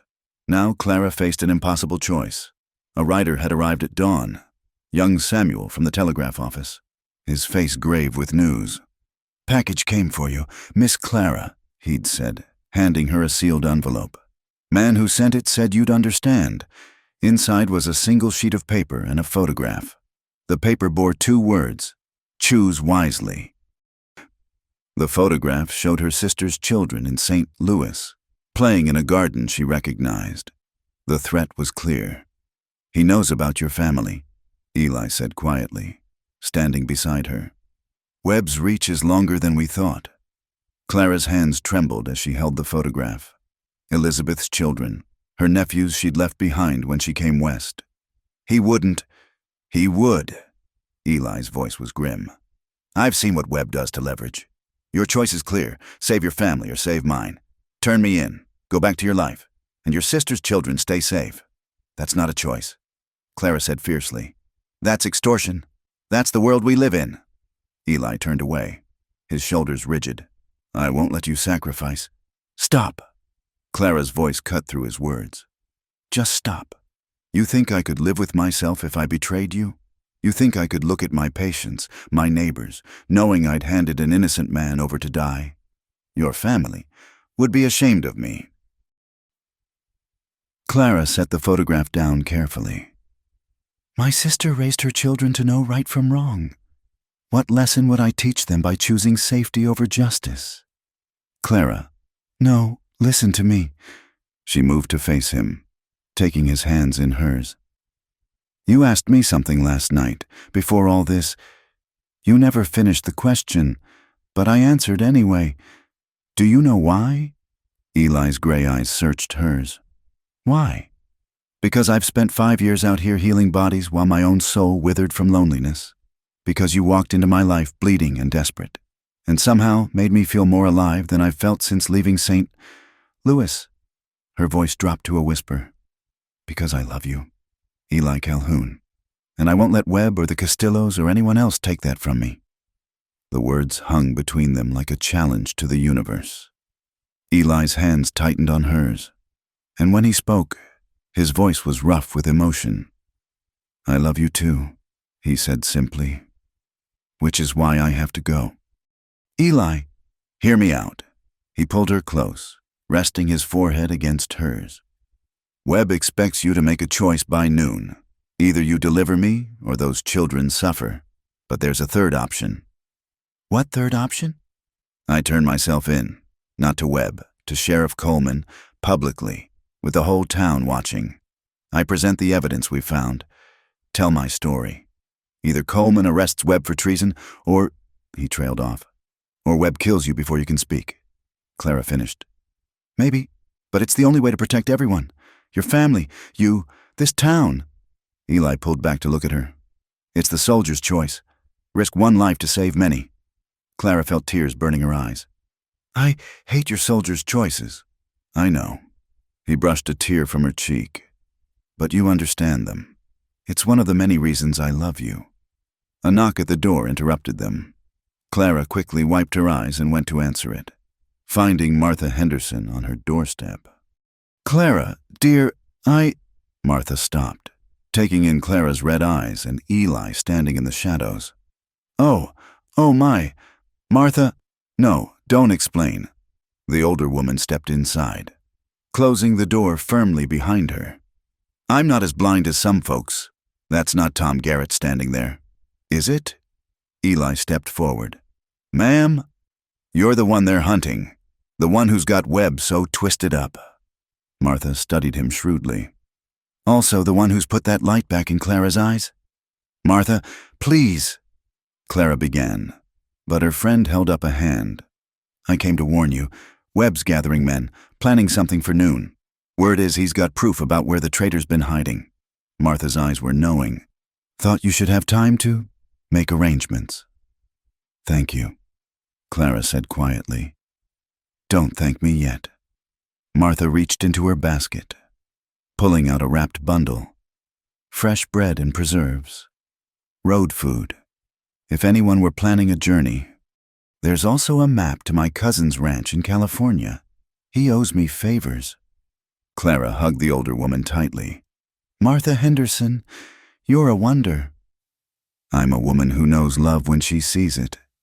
Martha patted Clara's cheek. "Also no injustice. That Webb's got snake eyes. Never trust a man with snake eyes." After Martha left, Clara and Eli stood in silence, the weight of decision pressing down on them. "California," Eli said finally. "We could start over. New names, new life. Running forever." Clara countered, looking over our shoulders, wondering when the past will catch up, alive and together. "Is that enough?" Clara moved to the window, watching the town wake up. "Can we build a life on a foundation of lies? People do it all the time out here. The West is full of folks running from something. But I'm tired of running." Clara turned back to him. "And so are you. I can see it in your eyes. Eli, you want to fight this, to clear your name." "What I want and what's smart are two different things. Since when have we done what's smart?" Clara gestured around the infirmary. "A smart woman wouldn't have opened her door to a wounded stranger. A smart man wouldn't have stayed to fix her roof and steal her heart. Despite everything," Eli smiled. "When you put it that way, there's something else," Clara said, moving to her medical bag. "Something I didn't tell you about last night's dance." She pulled out a small leather journal. "Ben Morrison gave me this. Said he found it in Webb's room when he was cleaning." Eli took the journal, flipping through it. His face darkened as he read. "Supply schedules. Names of contacts. This is—" He looked up. "This is enough to hang him. Ben doesn't know what he found, just thought it looked important." Clara took a breath. "So we have a choice. Run to California and let Webb continue his schemes, or stand and fight with evidence that could destroy him. It could also destroy you. Webb has powerful friends. And I have skills those powerful friends might need someday." Clara's chin lifted. "I'm not some helpless eastern flower. Eli, I've survived 5 years in this desert. I can survive Marcus Webb." Eli set the journal down and crossed to her in 2 strides, pulling her into his arms. "You're magnificent. You know that." "I'm practical," Clara corrected, though she melted into his embrace. "And I'm tired of letting fear dictate our choices." They stayed like that for a long moment, drawing strength from each other. Outside, the sounds of the town grew louder. Horses, voices, the daily business of life continuing despite the drama in their midst. "If we do this," Eli said finally, We do it smart. No heroic gestures. No unnecessary risks. Agreed. What do you have in mind? Eli pulled back, his tactical mind already working. First, we make copies of everything. Webb's journal, the papers from his room. Hide them in different places. Then we need allies. Sheriff Coleman's a good man, but he'll need more than our word. Dr. Morrison, Ben's father. He's on the town council. And Judge Carter wrote in yesterday for the monthly court session. Clara began making her own plans. If we could get them to look at the evidence, Webb will move before we can arrange that. He's given you until noon. Then we give him what he expects. Clara's mind raced. I go to him, distraught, saying you've left me, that I found out who you really were and told you to leave. While he's dealing with me, you approach Coleman with the evidence. Absolutely not. I won't use you as bait. It's not bait if I know the hook. Clara touched his face. Trust me, I can handle Marcus Webb. Before Eli could protest further, the sound of multiple horses approaching made them both tense. But instead of Webb's men, Clara saw Sheriff Coleman himself, accompanied by Judge Carter and, surprisingly, Dr. Morrison. Open up, Miss Clara. Coleman called. We need to talk. Clara exchanged a look with Eli, who moved his hand to his gun, but she shook her head. Going to open the door. Gentlemen, she said calmly, this is early for a social call. This isn't social, Judge Carter said. His weathered face was grave. May we come in? Clara stepped aside, watching their faces as they entered, and saw Eli. Coleman's hand went to his weapon, but Carter held up a hand. Easy, Sheriff. We're here to talk, not shoot. The judge turned to Eli. Captain Calhoun, I presume? Sir, Eli said simply, not denying it. Ben Morrison brought us some interesting reading material this morning. Carter continued. Seems young Ben has a conscience about taking things that don't belong to him.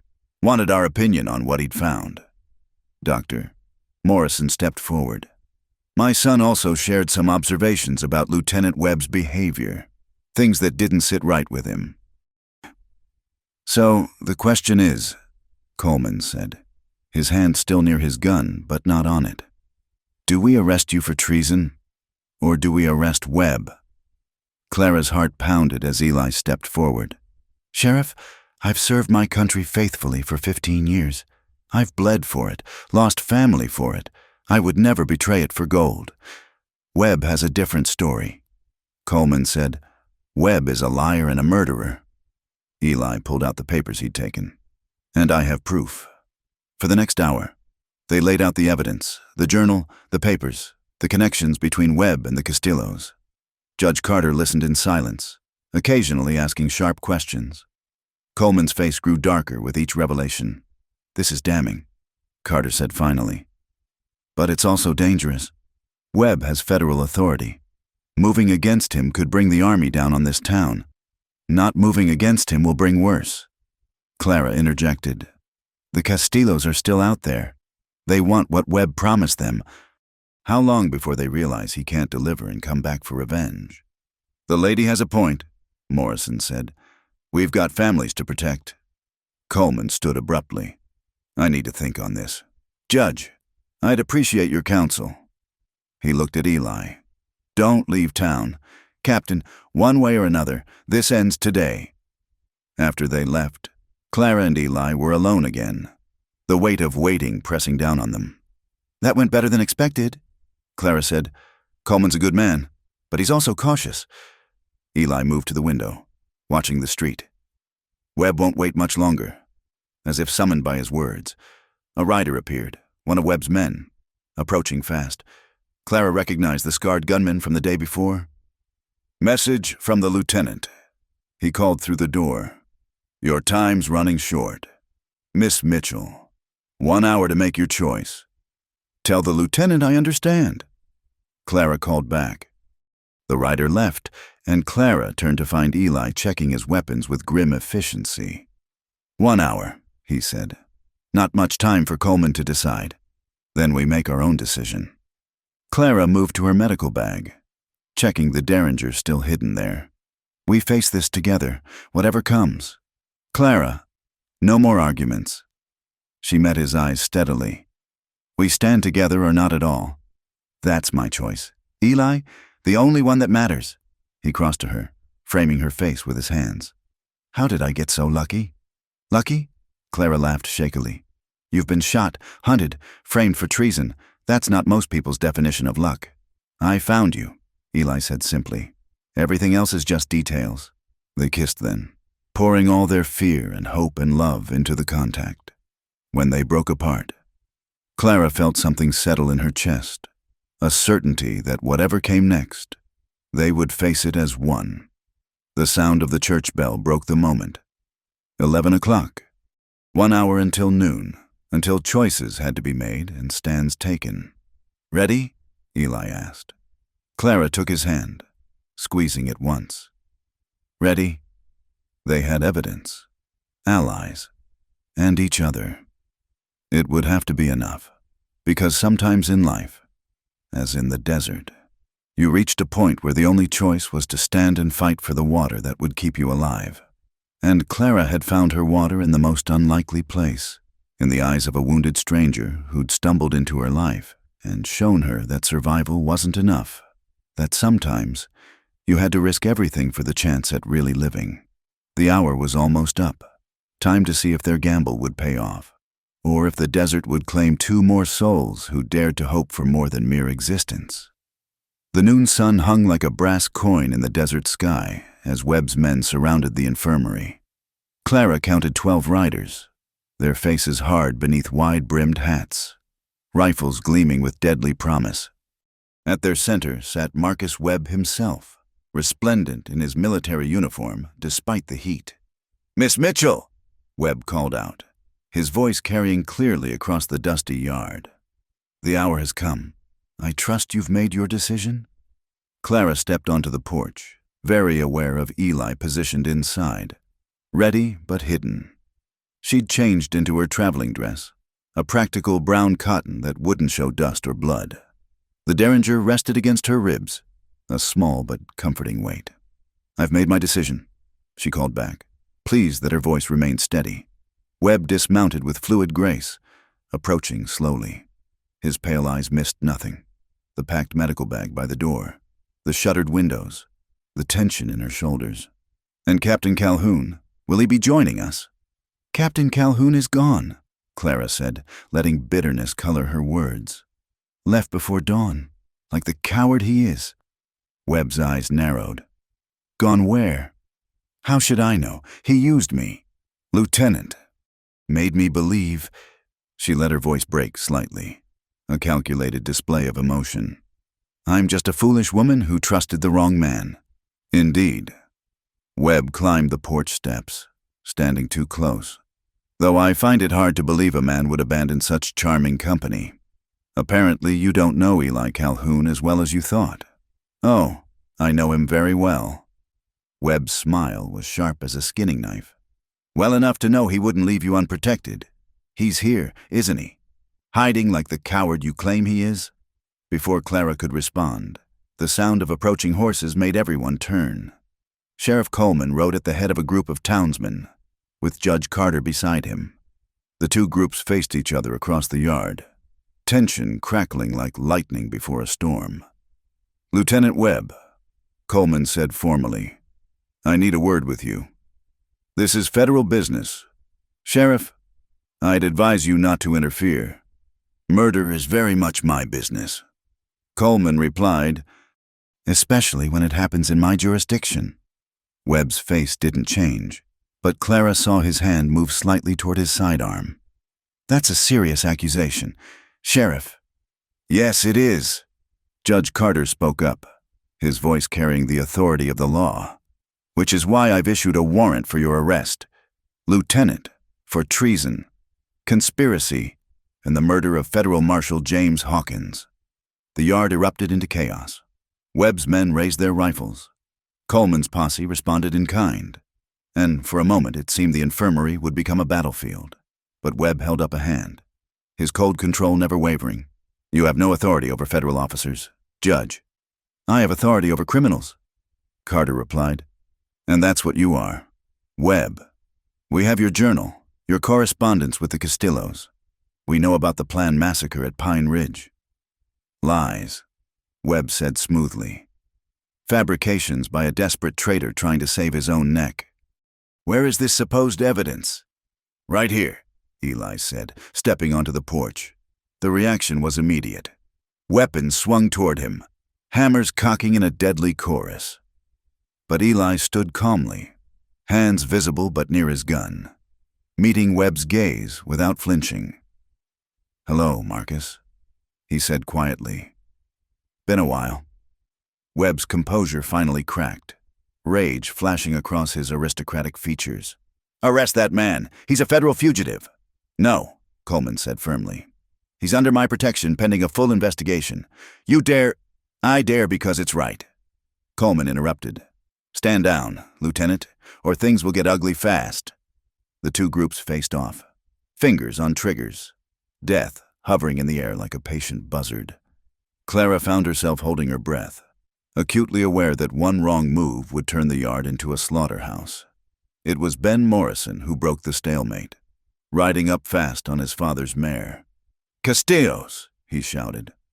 The Castillos are coming. Spotted them 2 miles out, riding hard.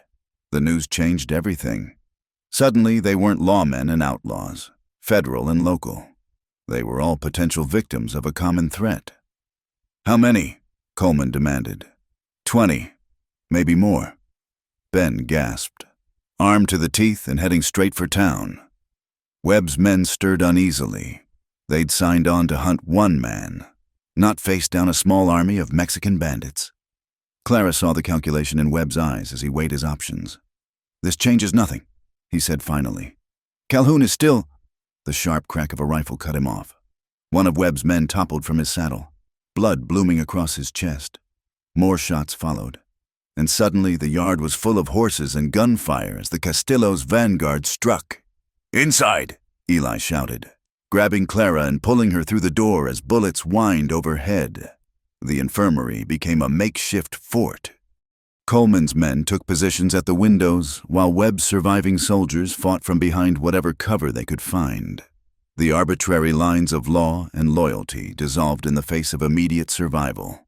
North window needs cover, Coleman shouted. Clara found herself loading rifles, her steady hands useful even in battle. Eli fought with the controlled precision of a professional soldier, making every shot count, even Webb, for all his treachery, proved an able fighter when his own life was at stake. They're trying to flank us, someone yelled. Through the gun smoke and chaos, Clara glimpsed Joaquin Castillo himself, recognizable by the silver conchos on his hat. He sat his horse like a general surveying a battlefield, directing his men with sharp gestures. He wants you alive, Clara said to Eli during a brief lull. That's why they haven't burned us out. He wants what I know, Eli corrected, checking his ammunition. Or what he thinks I know. The federal routes Webb promised him? More than that. The location of a silver shipment meant to pay the Apache for staying peaceful, enough to fund his operations for years. Eli's smile was grim. Information I actually do have, ironically enough. An idea formed in Clara's mind. Dangerous, possibly suicidal, but perhaps their only chance. What if we give it to him? Clara. Not the real information, but enough truth mixed with lies to make him believe it. She gripped his arm. You said it yourself. The soldier's choice. Risk one to save many. No. Eli's response was immediate and fierce. I won't let you. It's not your choice to make. Clara interrupted. Besides, I'm the one with medical training. If someone's wounded out there— Before Eli could stop her, Clara grabbed her medical bag and a white cloth. She was at the door before anyone realized her intent. Clara, no! Eli lunged for her, but Coleman held him back. Let her try, the sheriff said quietly. That woman's got more sand than most men I know. Clara stepped onto the porch, holding the white cloth high. The gunfire stuttered, then stopped, curiosity overcoming bloodlust. She walked slowly into the yard, very aware of the dozens of guns trained on her. I need to tend the wounded, she called out in Spanish, blessing her father for insisting she learn the language. Even in war, healers are neutral. Joaquin Castillo rode forward, his dark eyes assessing. He was younger than she'd expected, perhaps 30, with the kind of dangerous charisma that made men follow him into hell. "The Angel of Mercy," he said in accented English. "I've heard of you, Dr. Mitchell. They say you help everyone, regardless of their sins." "I took an oath," Clara replied simply. "As did I." Castillo dismounted, approaching with the lazy confidence of a predator. "An oath to avenge my brother, killed by federales. An oath to take what was promised by your Lieutenant Webb." "Then you know Webb is the real enemy here," Clara said. "Not the town, not Captain Calhoun. Calhoun has information I need. And if I could get it for you." Clara met his gaze steadily. "Would you take your men and go, leave this town in peace?" Castillo's eyes narrowed. "You would betray your lover." "I would save lives," Clara corrected. "All lives, even yours, Senor Castillo, because this doesn't end well for anyone. The army is coming, a full regiment from Fort Buchanan. They'll be here by sunset." It was a lie, but a plausible one.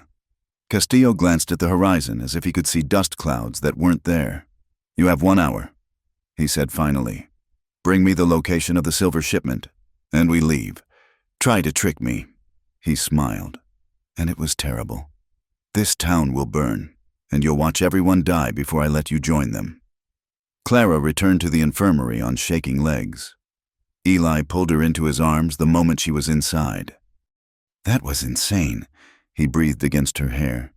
"That was necessary." She pulled back to look at him. "Now we need a plan. Real information mixed with false. Something that will send him away, but into a trap." "I know just the thing." Webb spoke up from across the room. Everyone turned to stare at the lieutenant, who stood with his hands raised, a strange smile on his face. "What? We're all on the same side now, aren't we? The side that doesn't want to die today?" "You'd betray your own conspiracy?" Coleman asked suspiciously. "I'd survive." Webb corrected. "Just as you all want to. And I happen to know that Castillo's right. There is a silver shipment, but it's not where Calhoun thinks it is." "You moved it," Eli said, understanding dawning. "Insurance." Webb shrugged. "I was going to collect it myself after all this unpleasantness, but now," he spread his hands, "better to live poor than die rich." Clara didn't trust him, would never trust him, but she recognized the truth in his words. Webb was many things, but not suicidal. "Where?" she asked simply. Webb pulled out a map, marking a location. "Skeleton Canyon, the old copper mine. It's guarded, but not heavily. Castillo's men could take it." "And the army patrol that uses that canyon for exercises?" Eli asked quietly. "The one that should be passing through tomorrow?" Webb's smile widened. Unfortunate timing. It was perfect in its treachery. Castillo would find enough silver to believe the intelligence was good, but would also run directly into an army patrol. The resulting battle would solve everyone's problems. "You're sending them to their deaths," Clara said. "I'm sending killers to face other killers," Webb corrected.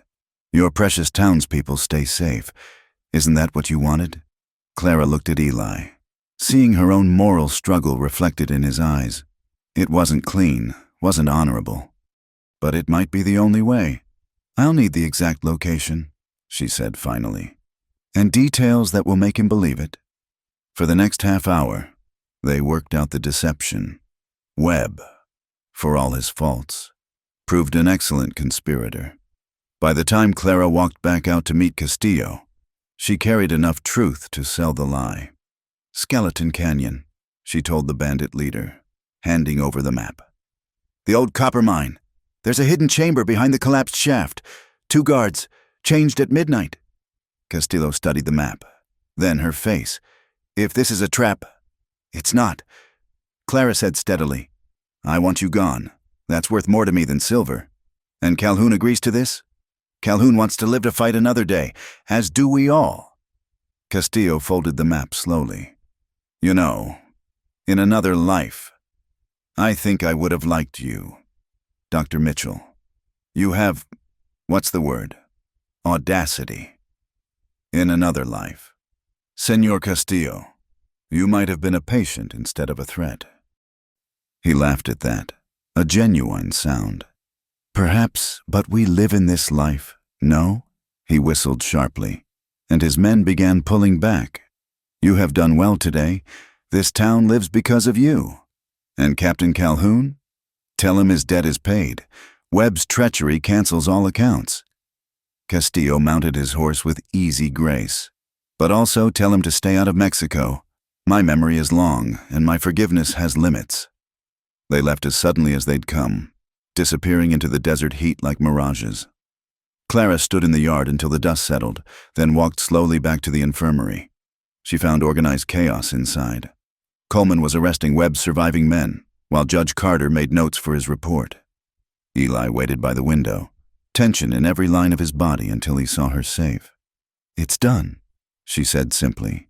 You were magnificent. Webb commented from where he sat, hands now shackled. Really, my dear, you should consider a career in politics. Such natural deception. Shut up, Webb, Coleman said tiredly. You'll have your chance to talk at the trial. Trial? Webb laughed. You think this ends with a trial? I have friends. Sheriff, powerful friends who won't let me hang. Maybe, Carter said, but they also won't let you keep talking. Men like you tend to have accidents in custody. For the first time, real fear flickered in Webb's eyes. Clara felt no sympathy. He'd threatened children, planned massacres, betrayed his oath. Whatever justice found him, he'd earned it. As they led Webb away, Eli approached Clara. You know Castillo won't survive Skeleton Canyon. I know. The Army Patrol will slaughter them. I know. And you're all right with that? Clara was quiet for a long moment, considering. No, she said finally. I'm not all right with it, but I can live with it. If it means this town survives, if it means you survive. She met his eyes. Does that make me a bad person? It makes you human, Eli said softly, and practical, and alive, which is what matters most to me. Sheriff Coleman approached, hat in hand. Captain Calhoun, I owe you an apology, and my thanks. Without you and Miss Clara, we all did what we had to.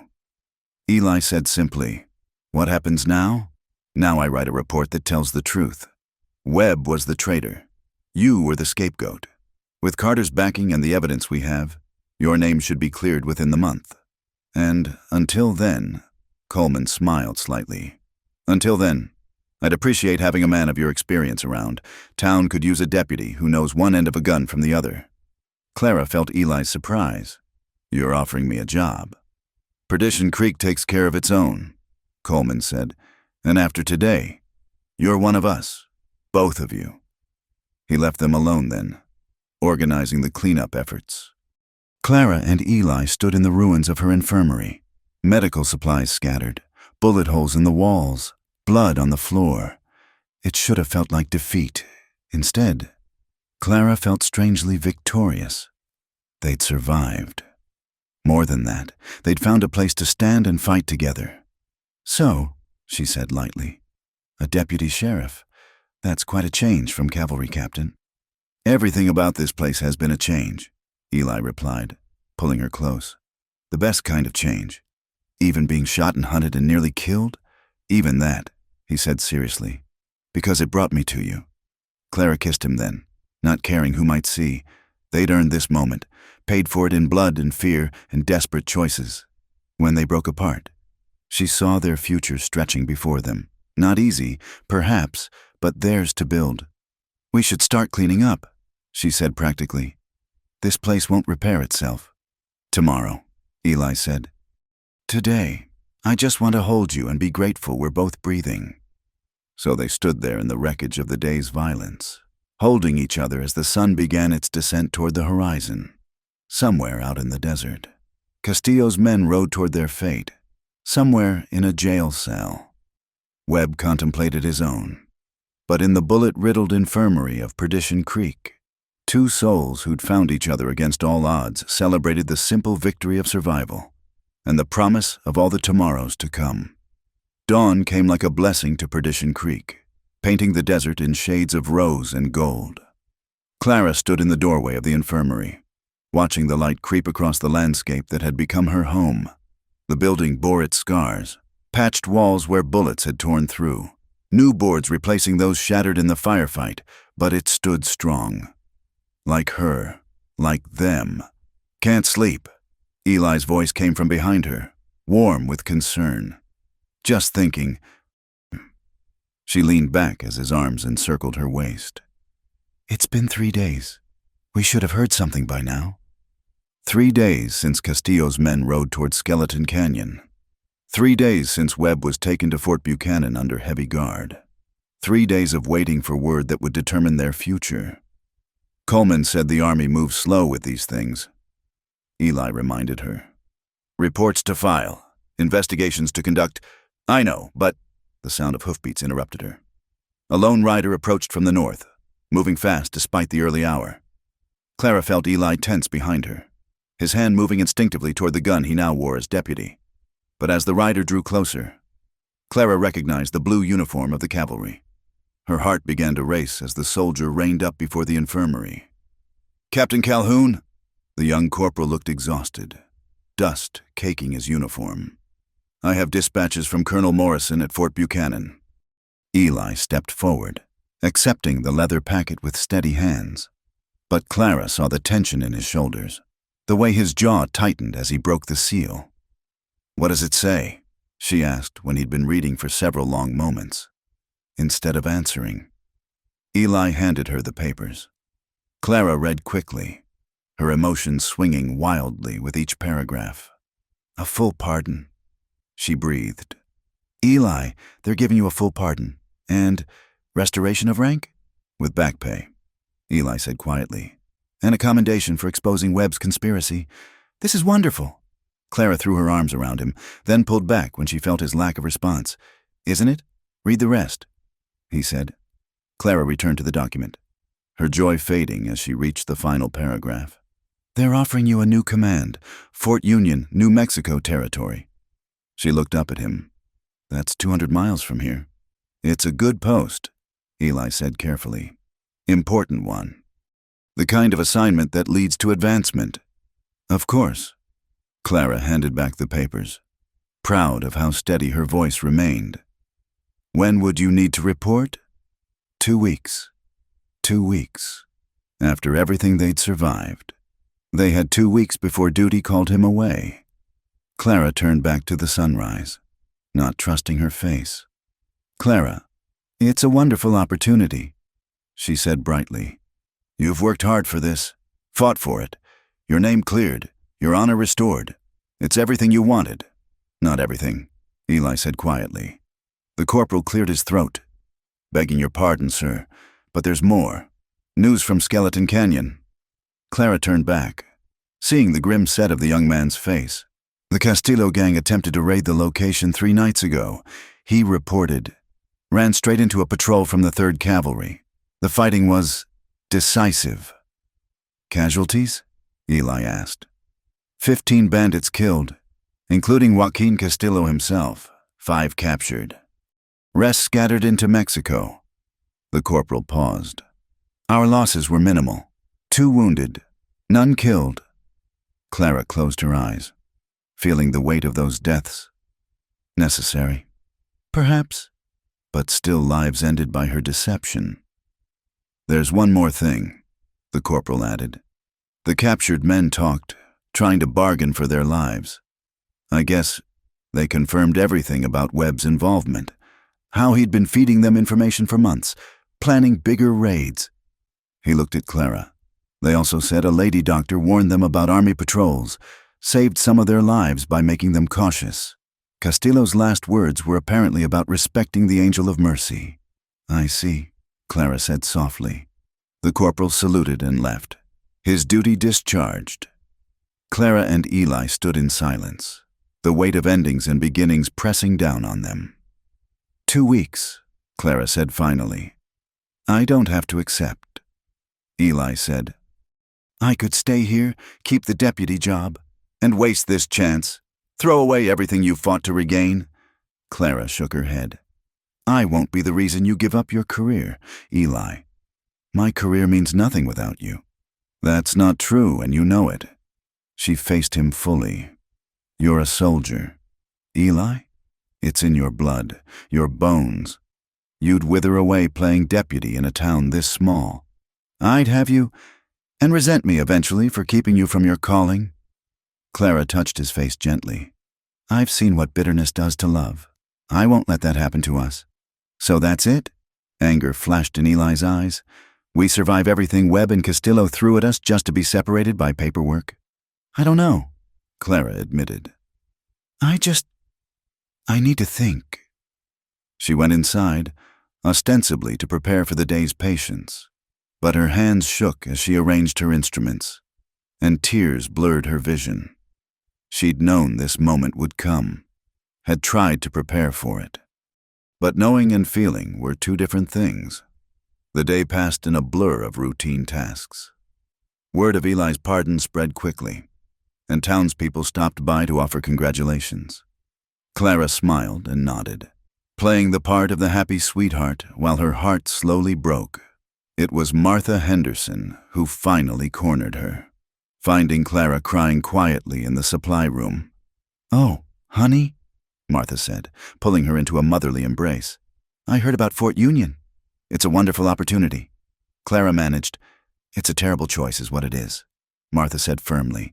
That man loves you fierce. Anyone can see it, and you love him right back. Love isn't always enough. Bull feathers. Martha pulled back, fixing Clara with a stern look. Love is the only thing that is enough. Everything else is just details. Details like careers, callings, the life I've built here. Lives can be rebuilt, Martha said. Hearts, not so much. You think you'll find another Eli Calhoun? I don't want another. Then what's the real problem? Martha's eyes were too knowing. Because it's not about his career or your practice. So what is it? Clara was quiet for a long moment, then admitted, I'm scared. Scared of giving up everything I've worked for. Scared of following him and finding out I'm just another camp woman trailing after her man. Scared of losing myself. Ah, Martha nodded. Now that's honest, but let me ask you something. Who says you have to give up anything? Fort Union doesn't need a female doctor. Fort Union has hundreds of soldiers and their families. You telling me none of them get sick? None of the women need help birthing babies? Martha snorted. Honey, you could build a practice anywhere. The question is whether you want to. Before Clara could respond, shouting erupted outside. Both women rushed out to find a commotion in the street. Ben Morrison came running. Judge Carter's here, he gasped. With news from the territorial governor. They found a crowd gathering outside the sheriff's office. Judge Carter stood on the steps, Eli and Coleman beside him, holding an official-looking document. Citizens of Perdition Creek, Carter began, his voice carrying clearly. I have here a proclamation from Governor Wallace himself, in recognition of recent events and the heroism displayed by members of this community. The Territory of New Mexico is pleased to announce the establishment of an official medical facility here in Perdition Creek. Clara's heart stopped. Furthermore, Carter continued, the Territory will provide funding for a proper hospital to be administered by Dr. Clara Mitchell, whose service to this community has been exemplary. Doctor? Someone called out. But she ain't. The governor is granted a special dispensation, Carter explained. A field commission, recognizing Miss Mitchell's years of practice and proven skill. It's irregular, but these are irregular times. Clara couldn't breathe. A real hospital, official recognition, everything she'd dreamed of but never thought possible. She found Eli watching her across the crowd, a small smile on his face. He'd known. She realized. Somehow, he'd arranged this. Later, after the celebration died down, she confronted him in the infirmary. How? She demanded. Colonel Morrison owed me a favor. Several favors, actually, and Judge Carter was impressed by your actions during the crisis. Eli shrugged. It wasn't hard to make the case. You've more than earned it. This doesn't change anything, Clara said, though her protest sounded weak even to her. You still have Fort Union. About that. Eli pulled out another paper. I did some checking. Turns out Fort Union has been trying to establish a proper medical facility for months. They need someone with frontier experience to run it. Clara stared at the paper, a letter of interest from the fort commander, asking about her availability. You could have both, Eli said quietly.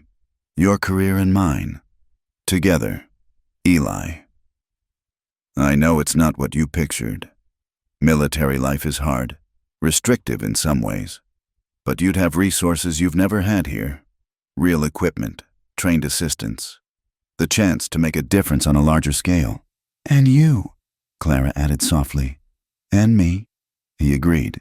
If you'll have me, if you're willing to take the chance. Clara looked around the infirmary, her sanctuary, her life's work. She'd poured everything into this place, into this town.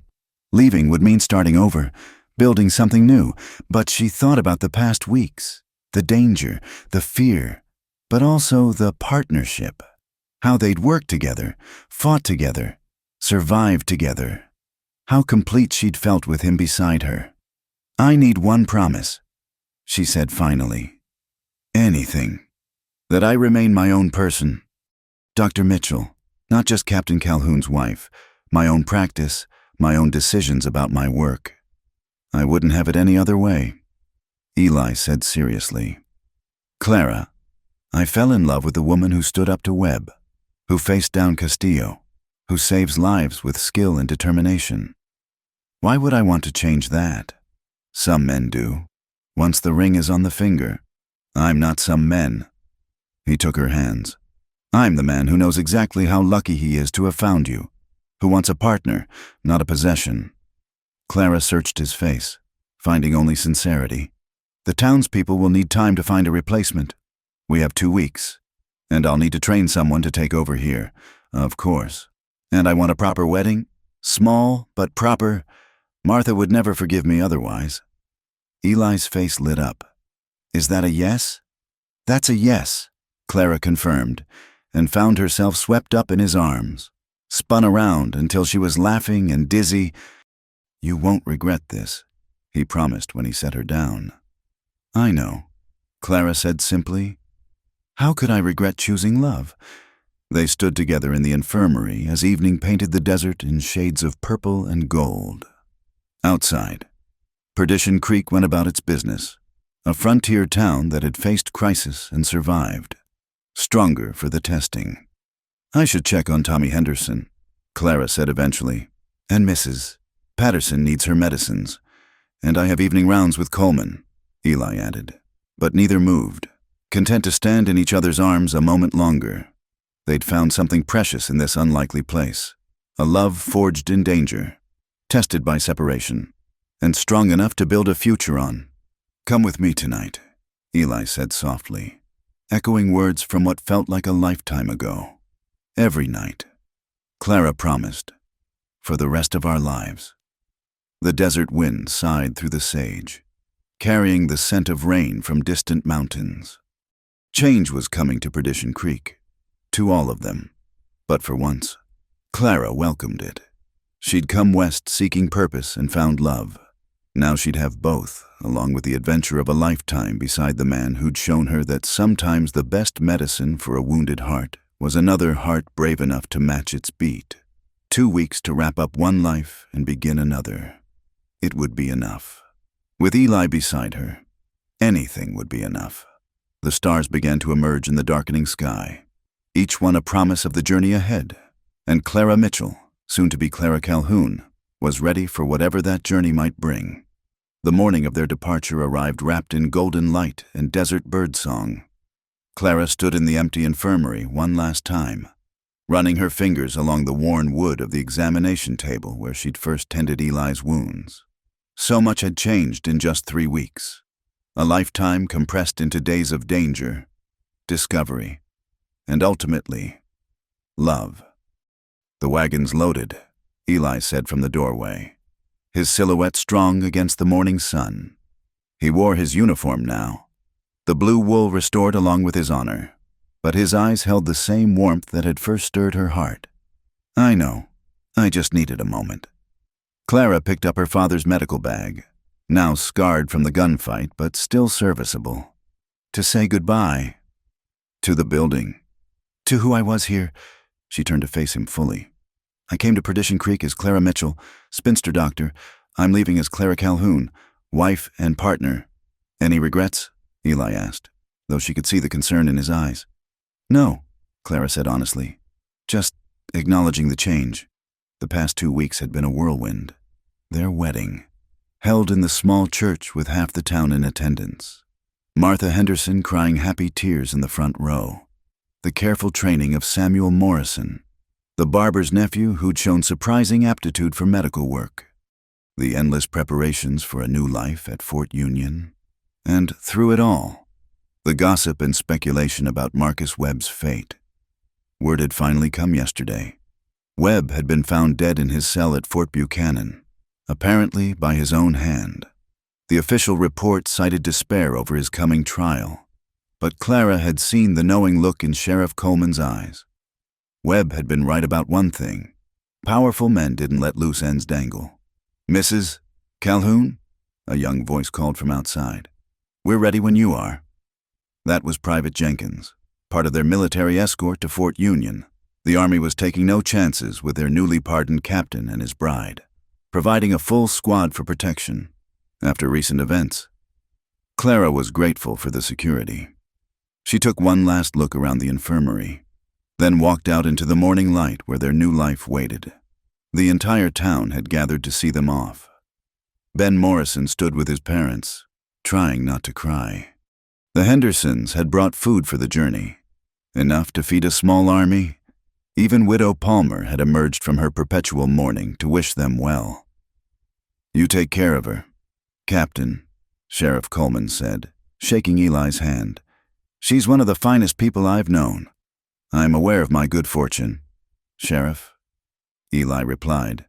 And thank you for everything. Coleman nodded, then turned to Clara. Doc Morrison will do fine, but he's not you. This town won't be the same. This town survived before me, Clara said, embracing the gruff lawman. It will survive after, and I'll only be 200 miles away, close enough to visit if there's real need. We'll hold you to that, Martha Henderson said, pulling Clara into a fierce hug. And I expect letters, regular letters about how you're settling in, how that handsome husband is treating you. He's standing right here, Martha. Clara laughed. I know what I said.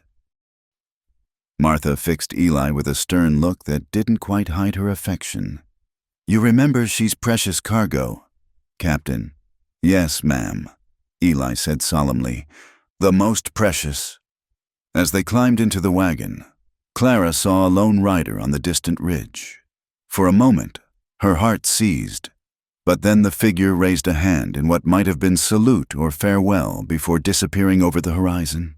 One of Castillo's men, perhaps, who'd escaped the massacre at Skeleton Canyon, honoring the Angel of Mercy one last time. Ready? Eli asked, taking up the reins. Clara looked back at Perdition Creek, the cluster of sun-bleached buildings, the people who'd become family, the harsh landscape that had tested and shaped her. Then she looked forward, toward the mountains where Fort Union waited with its promises and challenges. Ready, she said, linking her arm through his. The wagon rolled forward, their escort falling into formation around them. Behind them, the townspeople called out final farewells. Ahead, the desert stretched endless and full of possibility. They made camp that first night near a small spring, the soldiers efficient in setting up a defensive perimeter. Clara found herself useful immediately, tending a private who'd developed saddle sores and checking another's persistent cough. Already working, Eli observed, bringing her coffee by the campfire. It's what I do, Clara replied, accepting the cup gratefully. Besides, these men are my patients now too. Our life won't always be easy, Eli said quietly, settling beside her. Military posts can be isolated, regulations strict, and there will be times when duty calls me away. I know. Clara leaned against his shoulder. But we'll face it together. That's what matters. They sat in comfortable silence, watching the stars emerge. The desert night sounds surrounded them. Coyotes calling, wind through rock, the soft conversation of soldiers on watch. It was familiar and strange at once. The same sky, but a different perspective. "Tell me about Fort Union," Clara said. "Really tell me, not the official version." Eli smiled. "It's larger than Perdition Creek, but still frontier. About 800 soldiers, maybe 100 families. The current doctor is overwhelmed. Too many patients. Not enough help. You'll have your work cut out for you." "Good. I'd be bored otherwise." The commander's wife, Mrs. Harrison, runs the social aspects with an iron fist, tea parties, charity functions, all the military proprieties. "Wonderful," Clara said dryly. "You'll manage her. You manage Joaquin Castello and Marcus Webb. Mrs. Harrison should be child's play. Those men only wanted to kill me. From what I hear about officers' wives, Mrs. Harrison will want to improve me. Much worse." Eli laughed, the sound rich in the darkness. "True, but you'll have allies. Several of the younger wives are from similar backgrounds, Eastern women who came west for love or adventure. They'll understand." "And you," Clara asked, "what will your duties be?" "Training mostly, at first.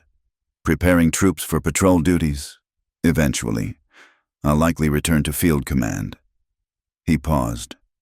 "It's not without risk." "I know." Clara had made her peace with that reality. "But you're good at what you do. The territory needs men like you. And women like you," Eli added.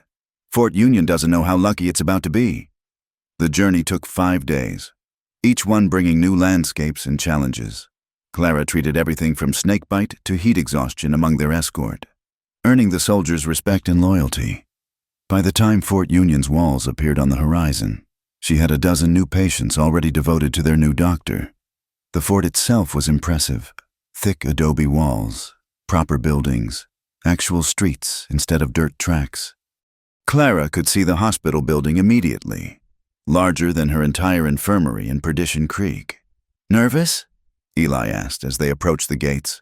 "Terrified," Clara admitted, but in a good way. Like before a difficult surgery, scared but ready. Their arrival caused quite a stir. Word of recent events had preceded them, and Clara found herself the object of intense curiosity. The post commander, Colonel Harrison, greeted them formally but warmly. "Captain Calhoun, welcome back to service," he said, then turned to Clara. "And Dr. Calhoun, we're honored to have you. Doctor, Peterson is eager to brief you on the hospital's needs." "Thank you, Colonel. I'm eager to begin." Mrs. Harrison was everything Clara had feared, a formidable woman with steel-gray hair and opinions about everything. But she was also surprisingly practical. "I'll be frank, my dear," she said, pulling Clara aside after the formal greetings. "We need you desperately. Doctor, Peterson is competent, but overwhelmed. Half the wives here have been relying on folk remedies and prayer. To have a woman doctor, someone who understands our particular needs." She actually smiled. "Well, it's an answer to those prayers." The next weeks passed in a blur of adjustment. Clara threw herself into organizing the hospital, implementing systems she'd developed in Perdition Creek, but with proper resources. She hired assistants, trained nurses from among the soldiers' wives, and slowly transformed chaos into order. Eli, meanwhile, proved as natural a leader as she'd expected.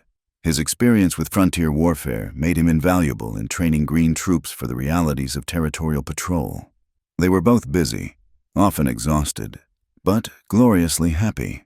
Their quarters were modest but comfortable, 3 rooms in officers' row, with a small garden plot Clara immediately claimed for medicinal herbs.